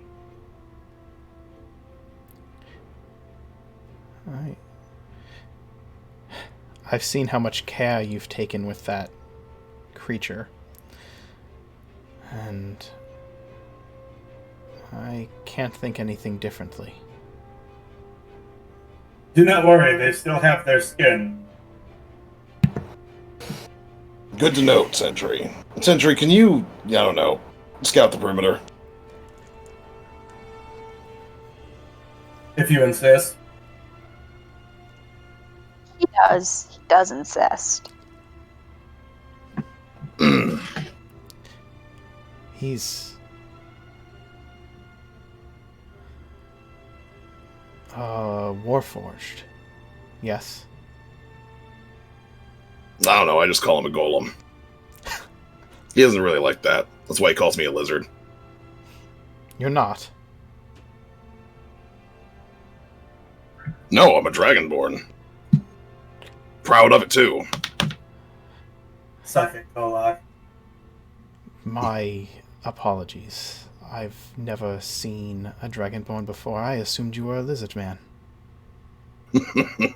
It's all right. Most people can't really tell them too much of a difference. After all, we look very lizardy. But the main difference is I can breathe fire. Yeah, but can you do the tongue thing like a lizard? Maybe. He just kind of tries to flick his tongue in and out the best he can. Wilhelmina, Kolak bleps. Wilhelmina, you did you have that reaction in character? Yeah. Yeah. Your mom has the exact same reaction as you. Ugh. What, I'm you sorry asked? I asked. I'm sorry I asked. I would say the main difference between a lizard folk's tongue and a dragonborn's tongue is dragonborn tongue is more is more fat. More meaty. Yeah. It's more meaty, whereas a lizard person's tongue would like kind of dart in and out, very snake-like. thin. Yeah. Yeah. So for Kolak, it's like It's just like a person trying to do it. yeah. Just comes off as creepy. Most things Kolak does comes off that way. I feel like Lucy would walk up in that moment and just be like, "Oh, are we sticking our tongues out?" And just kind of like, He totally would. Oh my gosh, he would. And then the kids would start doing it. Yeah. And "Come on, kids, can you raspberry? Here, let me show you." And just Lucy would be teaching them how to throw raspberries and like make just shy of obscene gestures. That being said, I'm not typical when it comes to Dragonborn. I'm a little out of the ordinary in a lot of ways. Tail, claws, size of my jaw, all these things, a little unnatural. Your penchant for gold, I don't think is that should have been telling of your heritage. I think that's racist, Mom. I'm sorry, what's that mean? Mom, The stories just say that dragons hoarded gold. Well, wouldn't be a very descriptive of my family. I mean, it's They're, very descriptive of you, Kolak. I use this gold for good purposes, and it's not even just for me, it's for everybody. Yeah, but you want it anyway, regardless of that. Everybody wants gold. Nobody says, "Oh, gold, I don't want that." I mean, yeah, but you seek it out more than others. Because I have uses for it in mind. I plan ahead. It's not really- As an out of character aside, Sarani has regularly been like, "Gold, what do I want this for? Here, you take it." Yeah, but he doesn't count. He's weird. That's true. Oh, also, that's not really like if you remember the last four times Kolak's asked for gold, it's because Sentry's reminded him we get paid. To be fair, Sentry hasn't had to remind him. He just insists on reminding him regardless. Yes, that's true. Yeah, well, it's more fun that way. It's funnier that way to me. Also, Sentry was the one that asked for like half of the dowry or whatever the fuck. Yes. Anyway, Sentry just wants to requisition Imperial funds. Exactly. It's all rightfully property of the Empire anyway. I'm just taking it back.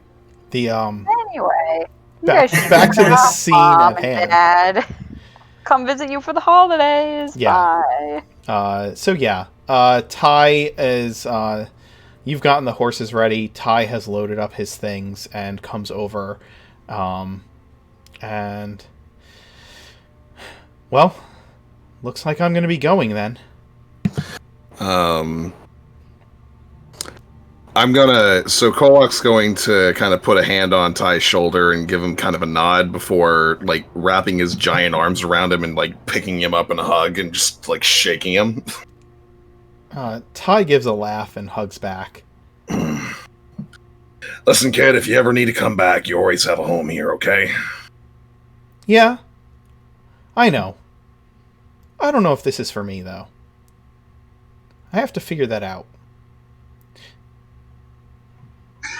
Talus is just gonna walk up wordlessly to Ty, and he just kind of, with a finger it looks like it's covered in maybe soot or ash, he just kind of draws a little sigil on Ty's forehead and then just nods and goes, "For protection." Ty kind of like cross-eyed tries to look up at his forehead, and then says, "Thanks.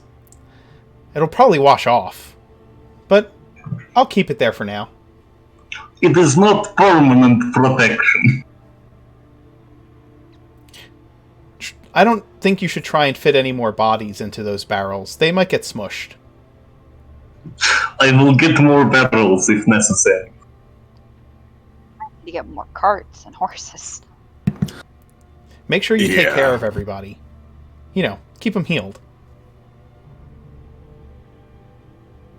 Sentry is off doing what he was told to do. Well, Wilhelmina, I hope you thought a lot about what we said about Redenbar. Yes, I have. I appreciate you bringing some of these things to my attention and making me deal with them even if I didn't want to. Take care of my family. Hopefully we'll see all of you sooner rather than later. I'll keep them safe. Keep them safe. And he Lucy. That's harder. I don't know. I'll do my best. Lucy's gonna run up to Ty and give a big ol' hug and whisper in his ear just a little bit, just like maybe even just psychic connection in his brain, just like, and remember, if those psychic powers of yours ever, if that ever goes anywhere and you start figuring out what I was talking about before, just let me know. It's just, you're not alone. If you're, just a really vague and confusing attempt to get a last minute check if he's a ghost. Sure, Lucy. And you, you keep practicing with that crossbow. Instead of, throwing it. And, Ty will get on his horse. Wilhelmina, your father and your mother have each gotten onto one of the horses that you've found, Greymane. And the horse you found in your travels, they each pull one of the twins up with them onto the horse. They've taken out... You guys found some saddles that were left behind because they were in pretty bad disrepair, and have done what you can to make them usable, at least for the time being. And your father hugs you. He's not a man of many words, but he hugs you and tells you that he's missed you, and to come visit soon. And your mother just kind of gives you the same look she'd given you that night at the campfire. Kind of puts her hands on your shoulders and says, "You need to live long enough to get a farm someday."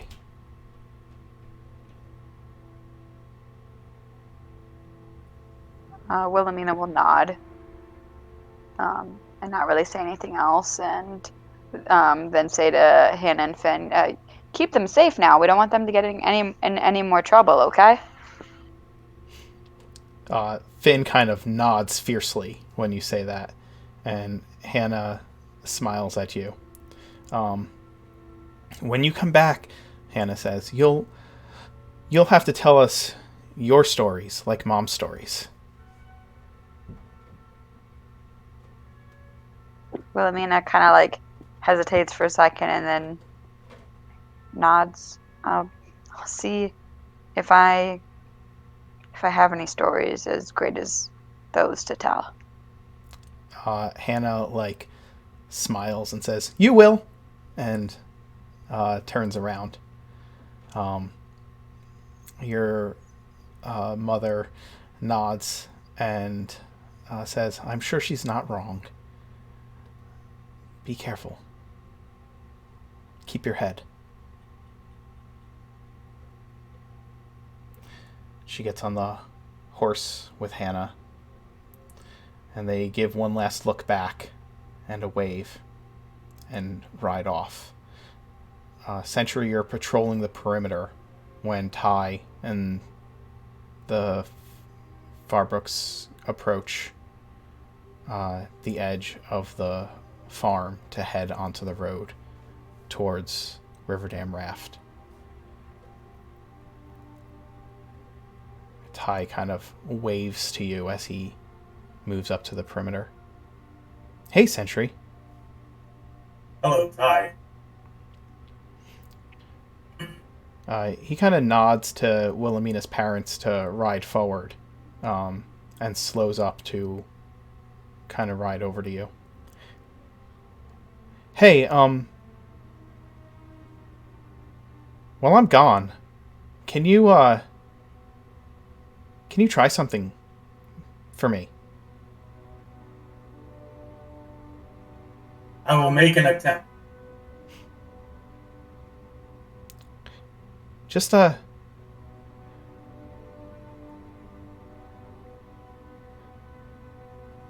to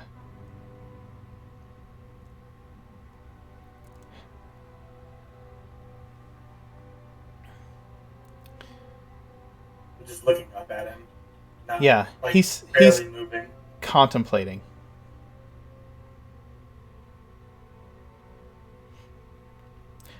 "I'm not sure what's in a Warforged nature. You're the first one I've met.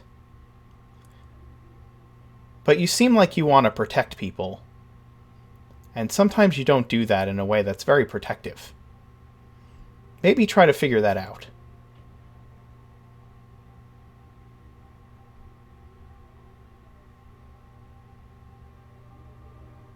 The ocular lens on Sentry's face sort of does a little. Says that.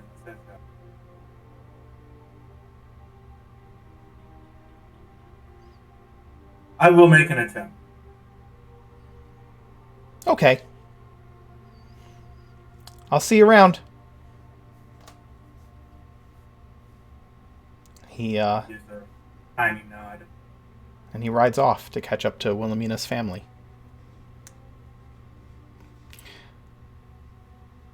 They leave you there at the farm.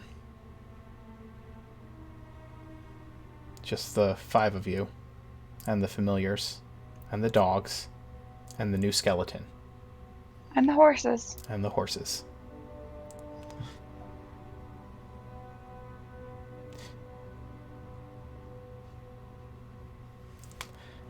And now it's time for you We all should to get tell me going. what you're doing next. Talus is going to turn to the group and say, "I know we have things to do, but I would request a stop. When my skeletons fell, I did not know what to do, so I instructed them to make their way to the spot I buried those bugbears, or not bugbears, owl bears so long ago. I cannot say for certain they would have made it before my command over them relinquished, but I would like to check." I'm not sure it's possible. We were 4 days from here.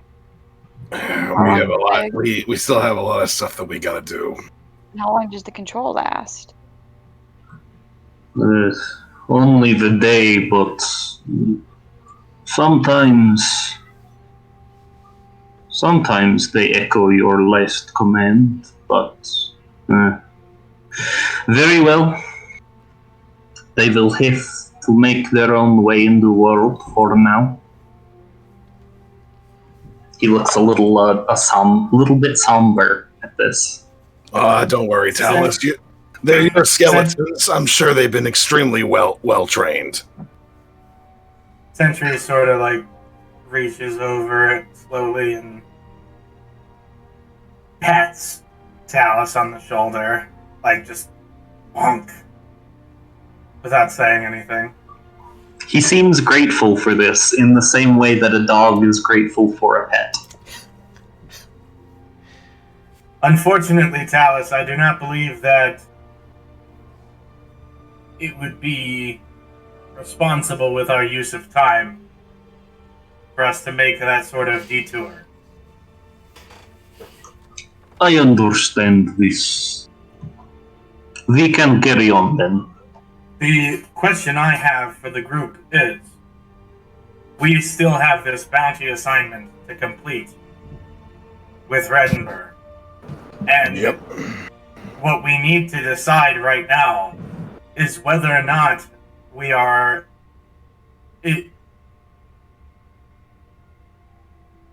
whether we are going to complete it or if we are going to spend the remaining time we have amassing additional forces for the siege.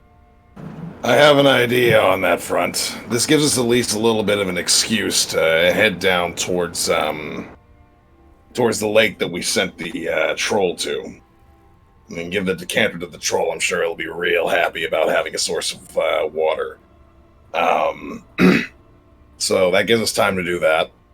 And then in Drayan, which is not too terribly far from there, I think we can try and figure out a way to explain the situation to them and see if they wouldn't be willing to help control Riddenburg to a degree. I have a question. So you say you guys are like planning a siege or something? I just have a question about like how many people you have for a siege, and how you're gonna actually do a siege. If they have a bunch of food, because like if you guys can't break directly in, they probably have a bunch of food in there from all the stuff they've been stealing, so they could wait for a very long time. And also, I'm still a soldier, so if we run in the Reddenburg people while we're hanging out, I'm a deserter, and that will be bad things. And if we run into people who don't like Reddenburg soldiers, my only clothes are Reddenburg soldier clothes, so... We can get you new clothes. That's not a problem. As far as running into other Reddenburg soldiers are concerned, you're not a deserter as of yet. At least nobody knows that for certain. So I wouldn't really worry too much about that. Unless the Hobgoblins informed them when they reached Reddenburg. Whenever that might be. That would have been about 2 days ago. Has Wilhelmina told us about what her mother said? That the Hobgoblins were planning on maybe betraying Reddenburg? Yeah, she would. She would have told you guys that. So you can use that information against the Hobgoblins to make it look like they're just trying to confuse them and break them up in order to, make Reddenburg a little bit weaker and easier for the taking.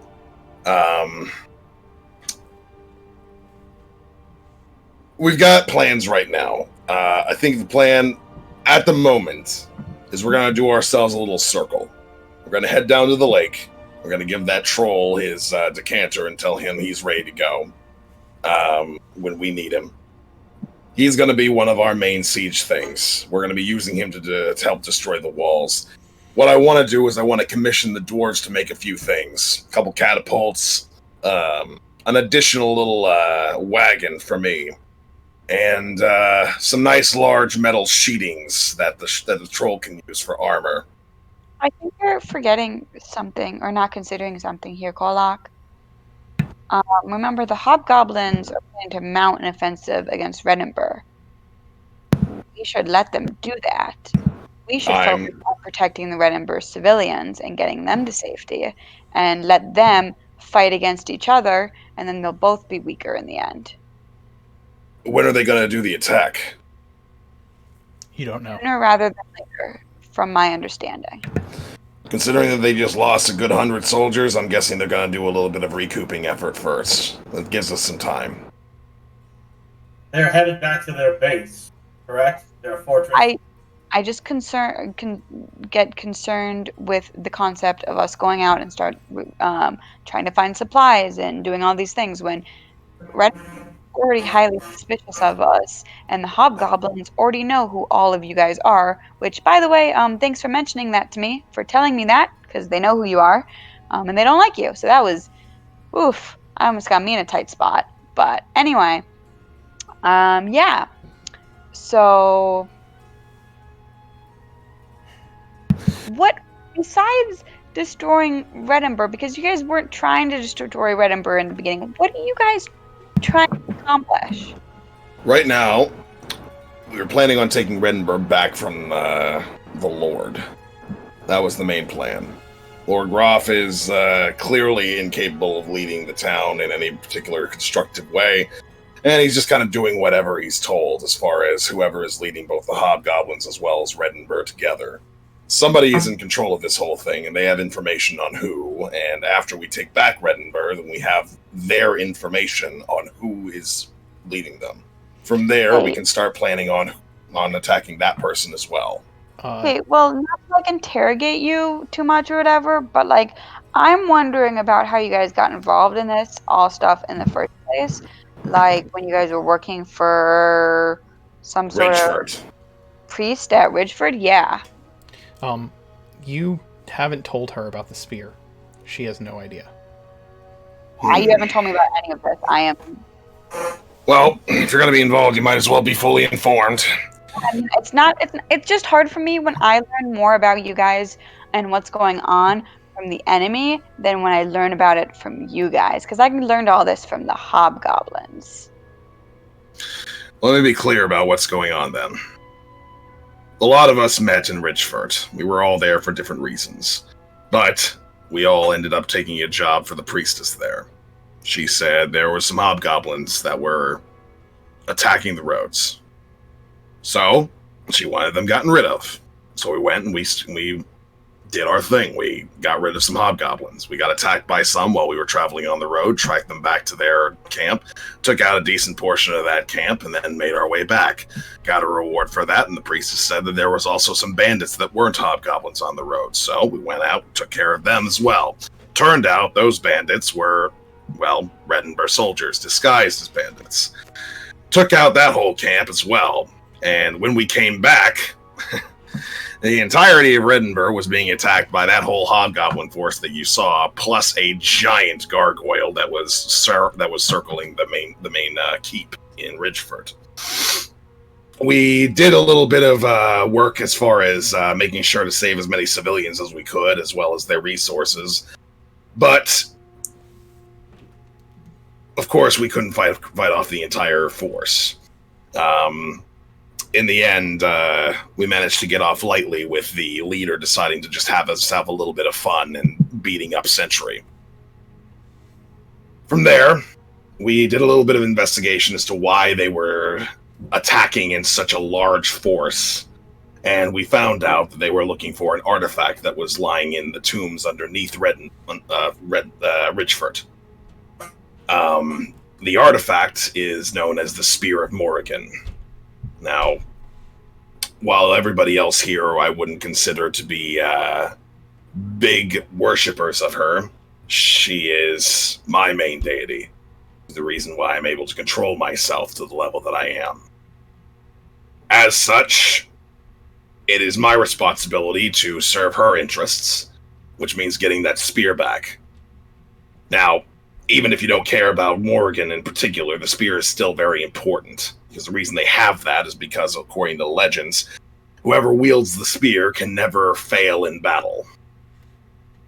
And as such, chances are good, whoever's in charge of this whole thing, combining the hobgoblins and the Redenburg soldiers and such, and organizing all of the raids and everything, has the spear and is planning on using it to cause a lot of destruction. So it's in everybody's best interest to get the spear back. Right now, we have no idea exactly the nature of the person who's in charge of everything. But we do know that Redenburg has been working with them along with the hobgoblins. So we are planning on taking Redenburg back so that we can get the information from their spy master as well as Lord Groff himself on who this person is, where they are, and exactly what we're dealing with as far as numbers and creatures and everything else. Because we know for a fact that we have this giant gargoyle to deal with already. Not to mention anything else that we might not be aware of. We do know what we're dealing with when it comes to Redenburg, and we're capable of infiltrating Redenburg to a degree, so we decided to go there first, disguising ourselves as mercenaries, which... Yeah. Let's talk about the infiltrating thing. I think we could get a lot further with that than you're considering, instead of going straight to, like, destroying a place which is going to kill many innocents and many soldiers who, like myself, may feel out of control or not empowered to be de-enlisted in the army. So I think that maybe I think it would be better if we continued to try to make friends with Captain Zerket, and because I think he probably knows more than you think he does, and I bet we could get stuff out of him by his own free will and volition, with him thinking he can trust me if I'm, ratting out you guys on whatever you may or may not actually be doing, as long as he thinks it's real and helpful. A thought had occurred to me, if I may. Okay. We have absolutely zero confirmation that anyone in Redenburg is in possession of the spear. Considering that the hobgoblins are the one that stole it from Richford, why would they give it up? Considering what it can do. And due in part to this, I see no logical reason to explain why they would feel comfortable assailing a fortress defended by someone who cannot be fought in battle. I'm 100% certain that Redenburg doesn't have the spear. So why not convince Redenburg to join us in retrieving the spear? Because they have their own interests. Lord Groff Listen. Everyone has their own interests. Lord Groff is not the type of person to simply switch sides like that. Not because he has any integrity or anything along those lines. He desperately wants to maintain power. And if he's on our side, then that means that he's going to be against the people that he is so very scared of. He doesn't have a reason to be scared of us yet.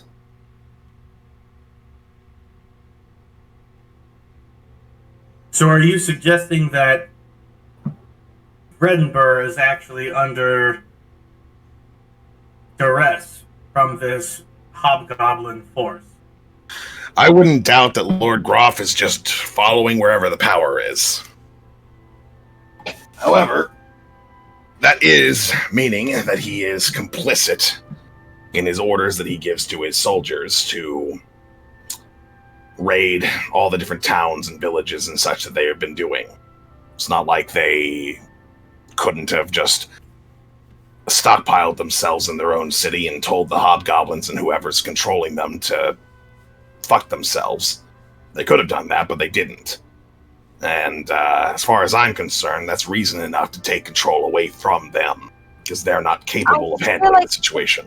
If we attack Redenburg, we're giving away our whole hand. Then all the hobgoblins will know we're definitely enemies, and whoever the hobgoblins are working for will know we're definitely enemies. And I feel like if we do that... They're already aware of that. Yes, but I feel like you're backing us into a corner by doing that. I feel like we need to get more information and continue to be a little bit more loose and less committed to a siege operation without getting more information. We have no out as it stands. That's the concern, right, Sentry? That if we do this, we don't have a way to get out of it, right? Well, let's say that we do, in fact, conduct a successful siege of Reddenburg and unseat Lord Groff. Then we find ourselves in the unfavorable position of defending an already weakened city from a prolonged Hobgoblin siege backed by a unknown entity. So my understanding right now is that you are suggesting that instead of laying siege to Reddenburg, we align ourselves with Reddenburg and then convince them to go against the Hobgoblins and whoever else is in charge. Precisely. We need to get more information from Reddenburg about what they know, about where their power truly stands in it, and how do you know for sure that they don't have this spear of yours? If you don't know where it is, how do you know they don't have it? Because it wasn't them who raided Reddenburg, it was the Hobgoblins. And if the Hobgoblins were already planning on... Them. How do you know that your big scary bad guy isn't hauled up in Reddenburg Fortress somewhere? As Century already pointed out, if they're planning on raiding Reddenburg themselves, why would they go after the people who have the spear that makes them incapable of failing in battle? They're hobgoblins. Hobgoblins are not stupid. Hobgoblins, as we've seen, are highly militant and forward thinkers. Especially... Talus, the only reason Yes. they know that the spear does that is because of the research you did into what the spear does. That's true. In a text about Morrigan. It is possible that neither Groth nor the Hobgoblins understands the true power of the spear. In fact, it is entirely possible that whoever is pulling the strings, as you might say, is the only one aware of what it can do, and it is for this reason that it may have been much easier for them to convince the Hobgoblins to trade it for something of lesser value. I would suspect we will find the spear wherever we find this puppet master, but I do not know where that would be. Kolak, in your dream regarding the Spear of Morrigan, who had it in their possession? Morrigan. Understood. You're sure that there was no other way? There were no other clues. I do not understand how dreams work. I don't understand how dreams work either, but I can tell you what I saw, which was Morrigan wielding a spear, killing people with it, and then looking directly at me and pointing to the feathers and saying that those are important. And you did not have this conversation in person with her? No, I don't have. Not... Century, just so you know, gods normally don't speak to people in person. Understood. I know that the feathers are from her messengers. Do you think perhaps the feathers themselves convey the ability? Possible. That the spear is merely a vessel for their power? They might be tying it down, maybe. Some sort of blessing from Morrigan is tied into the feathers.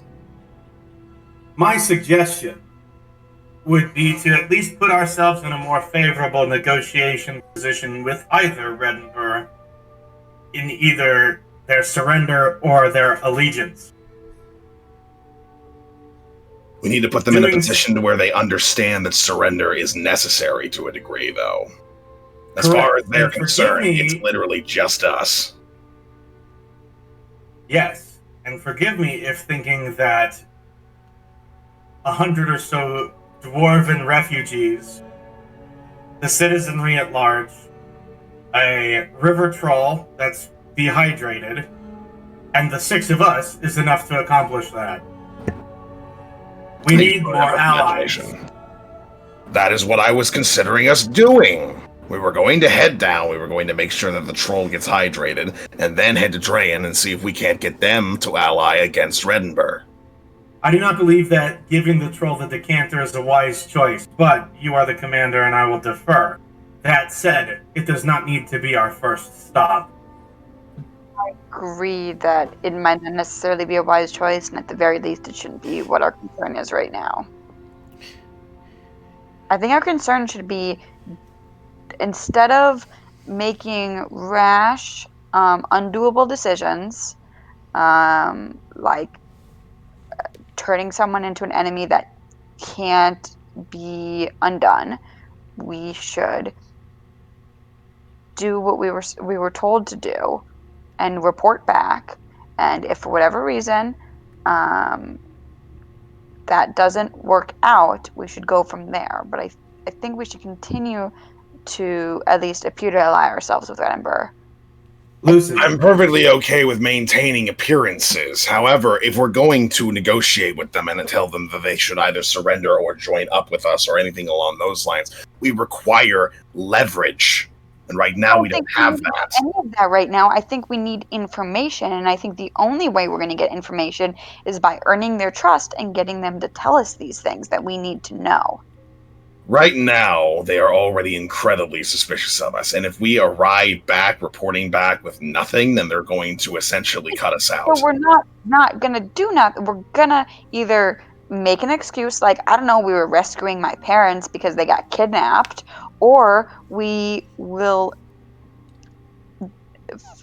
make some other cover story like we originally planned to do before the plan was to rescue my parents. As a reminder, just to kind of throw something out there that everybody would be aware of, Captain Zerket is suspicious of the Krushers. He's not suspicious of Wilhelmina. Yeah. And you know that the Hobgoblin's plan was to head back to their fortress, not report to Redenburg. So, might I also add that we assailed a goblin encampment less than 4 days' travel from Adrafel, which lends credence to our story that hobgoblins sacked the city in the first place. And we can say we tried to get as much resources back as we could.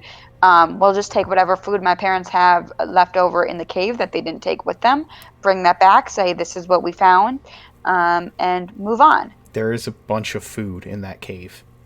I mean, I feel like this is a perfectly reasonable solution. And I'll continue to try to earn Captain Zerket's loyalties and to get more information. He doesn't think much of me other than the fact that I am very loyal. So he tells me things that he probably shouldn't. And I think I continue to get more information out of him because of that.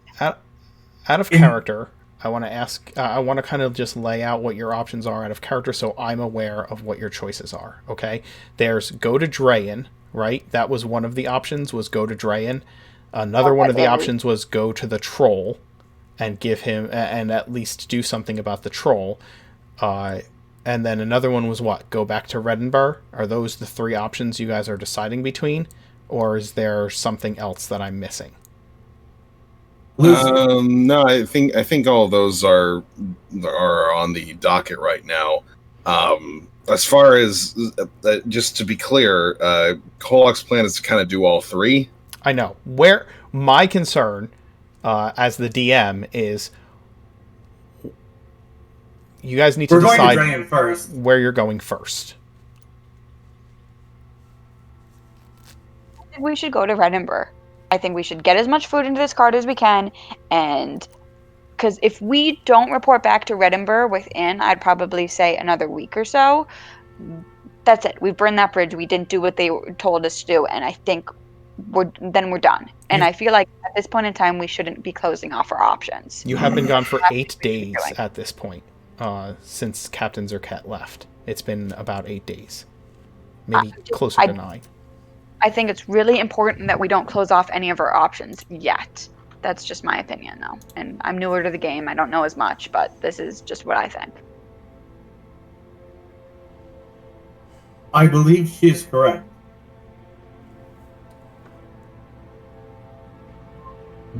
I think it makes sense to me. I don't like this. It puts us right in the middle of Reddenburg, in a place where they already don't trust most of us, albeit not Wilhelmina. Yeah, but I'm there to vouch for you, which makes Plus, you what do we do after that? What do we do? What exactly is our plan when we get there? We get to Reddenburg. We tell them that the Hobgoblins are going to attack them. Do we have proof of this? No, we're not telling them the Hobgoblins are going to attack them. We tell them that the Hobgoblins raided Audrefell, like we said. Here's the resources, the orders to do what's next, sir. And we continue to earn their trust so we can get more information, because that's what we need. We need information and resources. And the only way we're going to get that is by doing jobs for these people. Not to mention, our position will be strengthened, considering that I believe last we spoke to Captain Zerket, he had just received a missive that elven An elven spellcasters. mage. Yes. Yes, an elven spellcaster had caused trouble. Fine. Load everything up. We'll go back to Reddenburg. You also Thank you, Cole. You also have a way in and out of Reddenburg and in and out of the keep that Reddenburg doesn't know about. I'm not saying a fucking thing about our secret passage in and out of the city. Yeah, I know. I know that. I'm just pointing that out in case... I'm just pointing out things you guys know that you should know in character, that just making sure you didn't forget it. So... Okay, so let's load up all the food that we can and any other random scrap of thing that made it look like we did our best. But hobgoblins are hobgoblins, and there was a huge camp. And we stole what we could. Yes. Anything that we can get that might be considered even slightly valuable, or at least look like we tried. Fine. Okay. You guys load up. Load up what you can. There's no reason to keep the empty barrel that used to house the skeletons at the moment. But you can pile as much food and resources that are left in the provision cave as possible onto the wagon.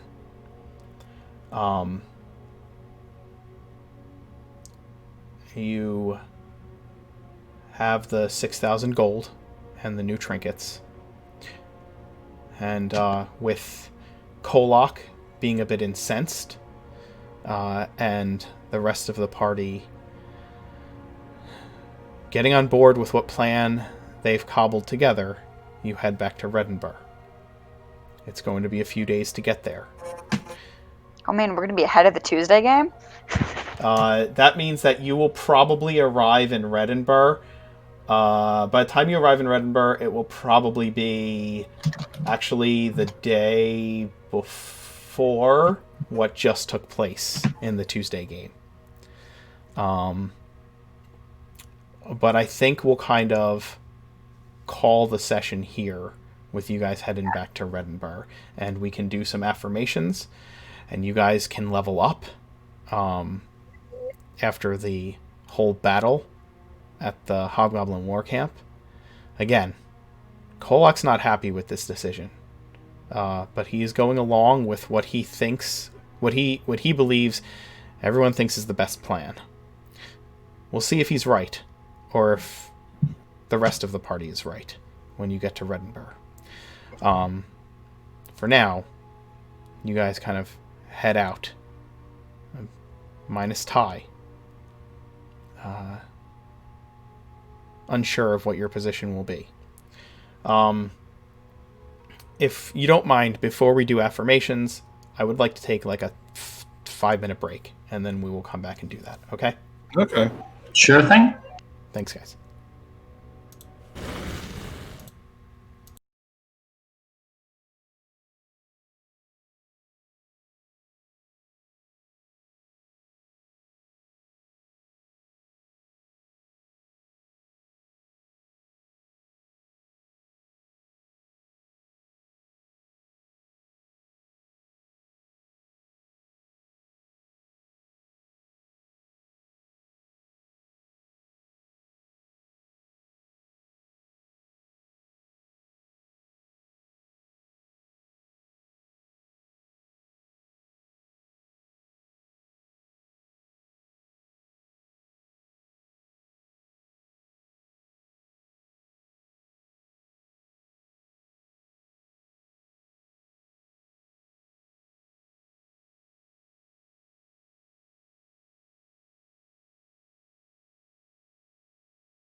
on yet. Okay, guys, we're back. Hello, level of cleric. You guys are heading back to Reddenburg, and yeah, we'll do some affirmations here. Thanks for those of you who are watching and sticking with us. As always, everything that we do here is because of our followers, our patrons, and our subscribers. So thank you for being a part of what we do and allowing us to continue to do this. But yeah, Alex, Kolak moment that you enjoyed today, your favorite moment from Kolak. Getting confronted by Wilhelmina's mom about him trying to encourage the halfling kids to start learning how to defend themselves with sticks. I really he's got a very specific worldview, and that just does not mesh with the people who want to live peacefully. Yeah. I will say that I appreciated, or I don't know, was surprised that, like, she threatened you so, straightforwardly, and Kolak didn't care. Like, he got threatened, he was like, that didn't bother him at all.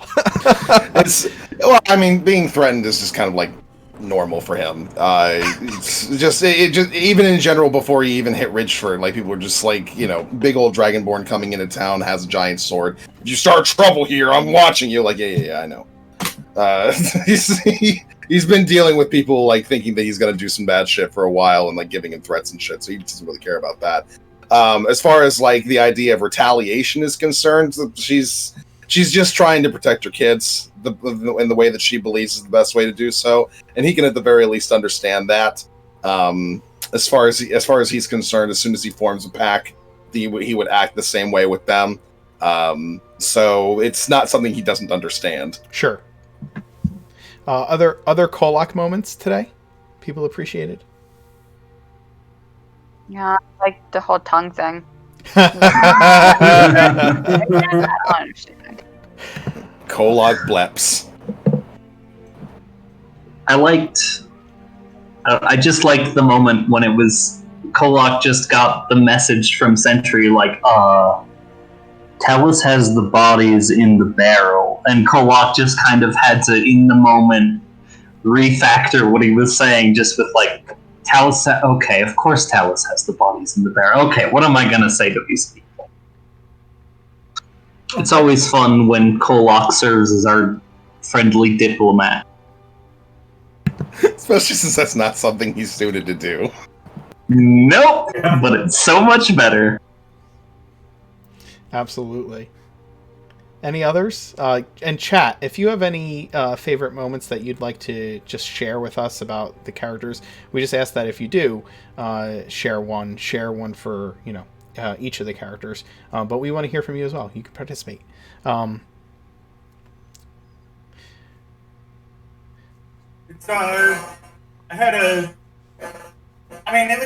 was seeing Kolak's out of character or out of combat interaction is always interesting. Mostly because it's pretty obvious that he comes from like a martial society. Actually, fun thing is he doesn't.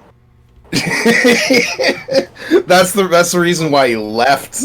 His parents are very like peaceful. He's just like that. So the rest of his like people that he came with, like the nomadic tribe that he like wandered the wastes with, are very much like leave well enough alone. Don't fight unless you absolutely have to. Hunt, but only for as much as you need. Aggression is bad. It only leads to more aggression. All those sorts of things. And like Kolak's is not down with that. There's like something primal within him that like causes him to just not accept that as being the right way to live life. It's just he's actually entirely the opposite of his surroundings growing up. Chris, favorite Sentry moment? Probably the farewell with Ty. Yeah. Yeah, it was just It was nice and heartwarming. It pushed Sentry to becoming more introspective. Mm-hmm. Personally, I loved him first approaching Wilhelmina's mom about payment. Just coming right out and just being like, "We need money." Just, I loved how blunt he was with it. Doesn't like, mince words. You're not like about to die. Gold. Yeah. And any Makes others? sense in his head. I loved really how liked. that was okay, Sentry. You need to go do a patrol. Like, stop talking, please. Thank you. Bye. I really liked when Sentry did the awkward pat on Talus's shoulder. Yeah, I like hated when Sentry was like, don't worry, their flesh is still on their bones or something along that line. Like, I was like, oh god. They still have their like, we haven't turned them into skeletons. Yeah. They still have their. Trying to convey. I just love Still those have moments. their crispy flesh. Yeah, Oh God, stop. I just love those moments where like Sentry is like reassuring in the most unreassuring way possible.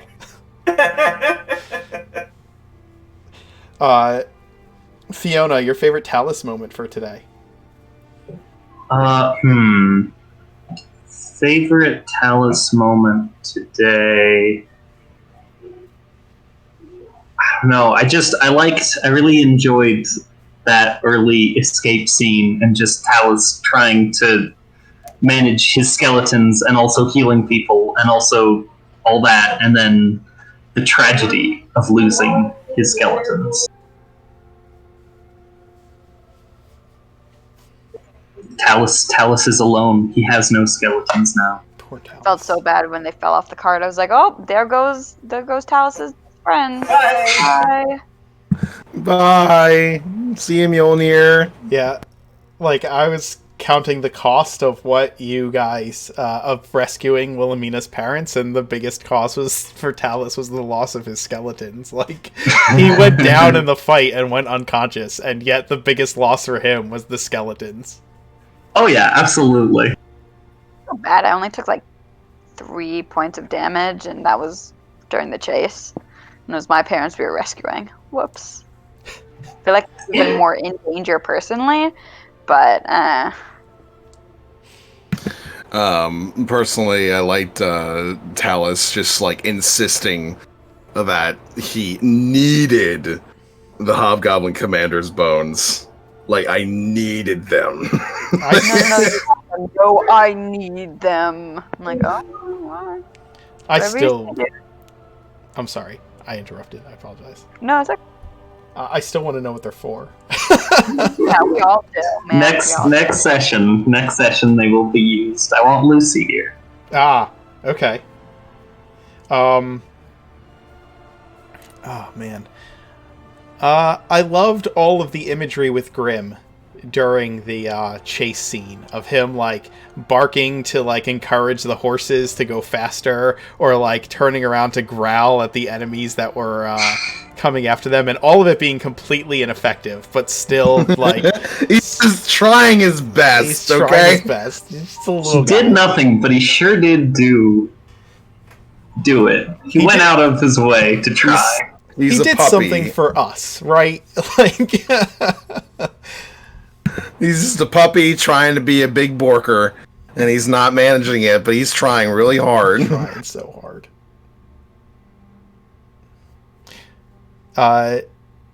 Jess, your favorite Wilhelmina moment? Man, I don't know. I had a lot of fun doing the RP with the family as usual. But I don't know. My favorite part kind of was I enjoyed being like, no, I need to find a different horse for my family to take, because this horse is mine now. I have decided to keep it, so they need their own horse. So yeah, that was fun. Just have- little. I needed my spare mount. I picked out spots, and I was fucking keeping spots. You My paid horse. for spots. I paid for spots. It's true. Other favorite Wilhelmina moments? I loved all the family interactions as I have since we started this little Wilhelmina arc. But I think my favorite was probably when she gave Kolok the same, if a little less effective, death glare as her mother.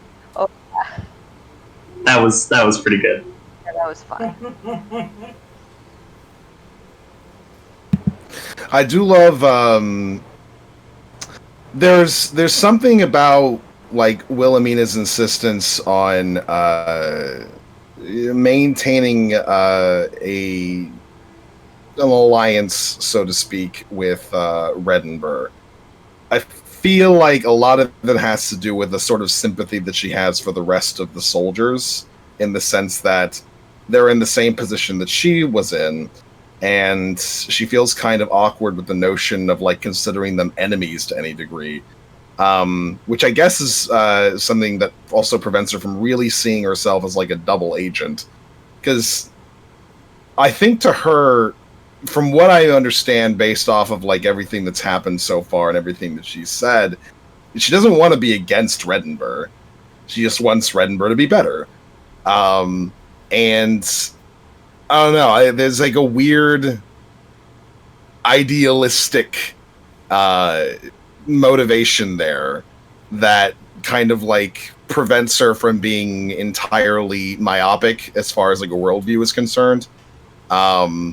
Prevents any sort of like nihilistic kind of outlook at it's interesting to me where she kind of places herself in the same position as all the other soldiers, and it's just like, well, I get to live, but that's only because I sided with you guys, and that's not fair to the rest of the soldiers who are all most of them are probably just in my position where they just, you know, they needed a house, they needed food, and this is how they got it. So it's not fair to them that they have to go through some sort of siege because of what other people did.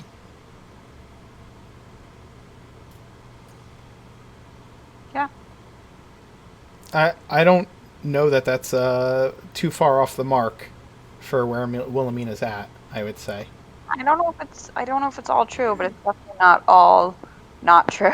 Yes. You know what I mean? Like, there's definitely bits and pieces of there that are definitely the real truth, but there are some pieces that are not quite on the mark. But I can understand where you would get that from, the way that she acts and kind of the argument that we're having about what we should do next. So, I will say about that part of the game, one of my favorite things from that specific part of the game was that Wilhelmina's focus on needing more information. And I feel like as a scout whose job is reconnaissance and like surveying the battlefield, I feel like finding out what they're dealing with, being prepared for whatever they're like with as much information as possible is like, it like makes sense from a character's perspective as well. I mean, and Wilhelmina kind of has a new motto after this session, after how many times her mom told her to keep her head. Written down in my character notes, got that bolded as like remember, like a motivation thing. Nice. She wants to keep her head and stay safe, and rushing into a siege is not either of those things. I thought that would be a neat thing to say because of the pragmatism that they've both shown over the course of the last couple of adventures of just being focused on like accomplishing the mission. That seemed to really jive with that idea. Yeah, it does, and it really, you know, I think without having that reconnection with her family, I think Wilhelmina would have been a little bit more comfortable with risk taking, but I think she's not so much now. I think she feels, I don't know, something to live for, something that she wants to be able to do again besides just exploring the world. She wants to be able to go see her family again. She wants to see her siblings grow up and all that stuff. And that means not just running into a situation blindly and riskily, which I know is hard to explain to Kolak, but Cool. Any DM moments that stood out today? I had a lot of fun. Players that weren't here. What's that? Playing Lucy and Ty rather faithfully. that was fun. I think you do a good job at getting a handle on the different characters and the way that they're played, and being able to play them in the stead of like absent players. You're pretty good at maintaining Ty, and you have a good grasp on things that Lucy would be doing. Also, personally, I think that the chase scene was handled well enough. I was going to say that too. That was it's difficult to do something like that, especially since we're constantly on the move. You can't really have a map for that. So being able to maintain sort of like a visual and having a good understanding of what's going on per like every round is difficult to do. So I think you handled it well. Cool. Yeah, I really love the chasing. That was my main thing. I agree. I think it was really good choice of mechanics of how you decided to handle that. And yeah, it was really fun. It had a lot of good. It was a very good visualization about like how things were going and how things were happening there, and that was fun. Awesome. Thanks, guys. I feel like I was going to say something else and then I forgot. Whoops. I like. I enjoyed the awkwardness in the moments with Wilhelmina and her mom. Like, having those moments where it's like a little bit revealing about who Rita is. I enjoyed playing that out. Personally, I really enjoyed Ty's goodbyes. I hope I'm glad you guys thought it was pretty faithful to the character. I don't want to step on John's toes, especially because I think Ty will be back in certain ways, in certain places. We might see him all over Oregon. But my kind of rule of thumb with playing characters who aren't there is do as little as is needed to not step on the character. Yeah, thanks, guys. Good session. It was very fun. Cool. I'm glad everybody had fun. I'm glad everybody out there in chat hung out and kept watching. Dave, thanks always for the cheers.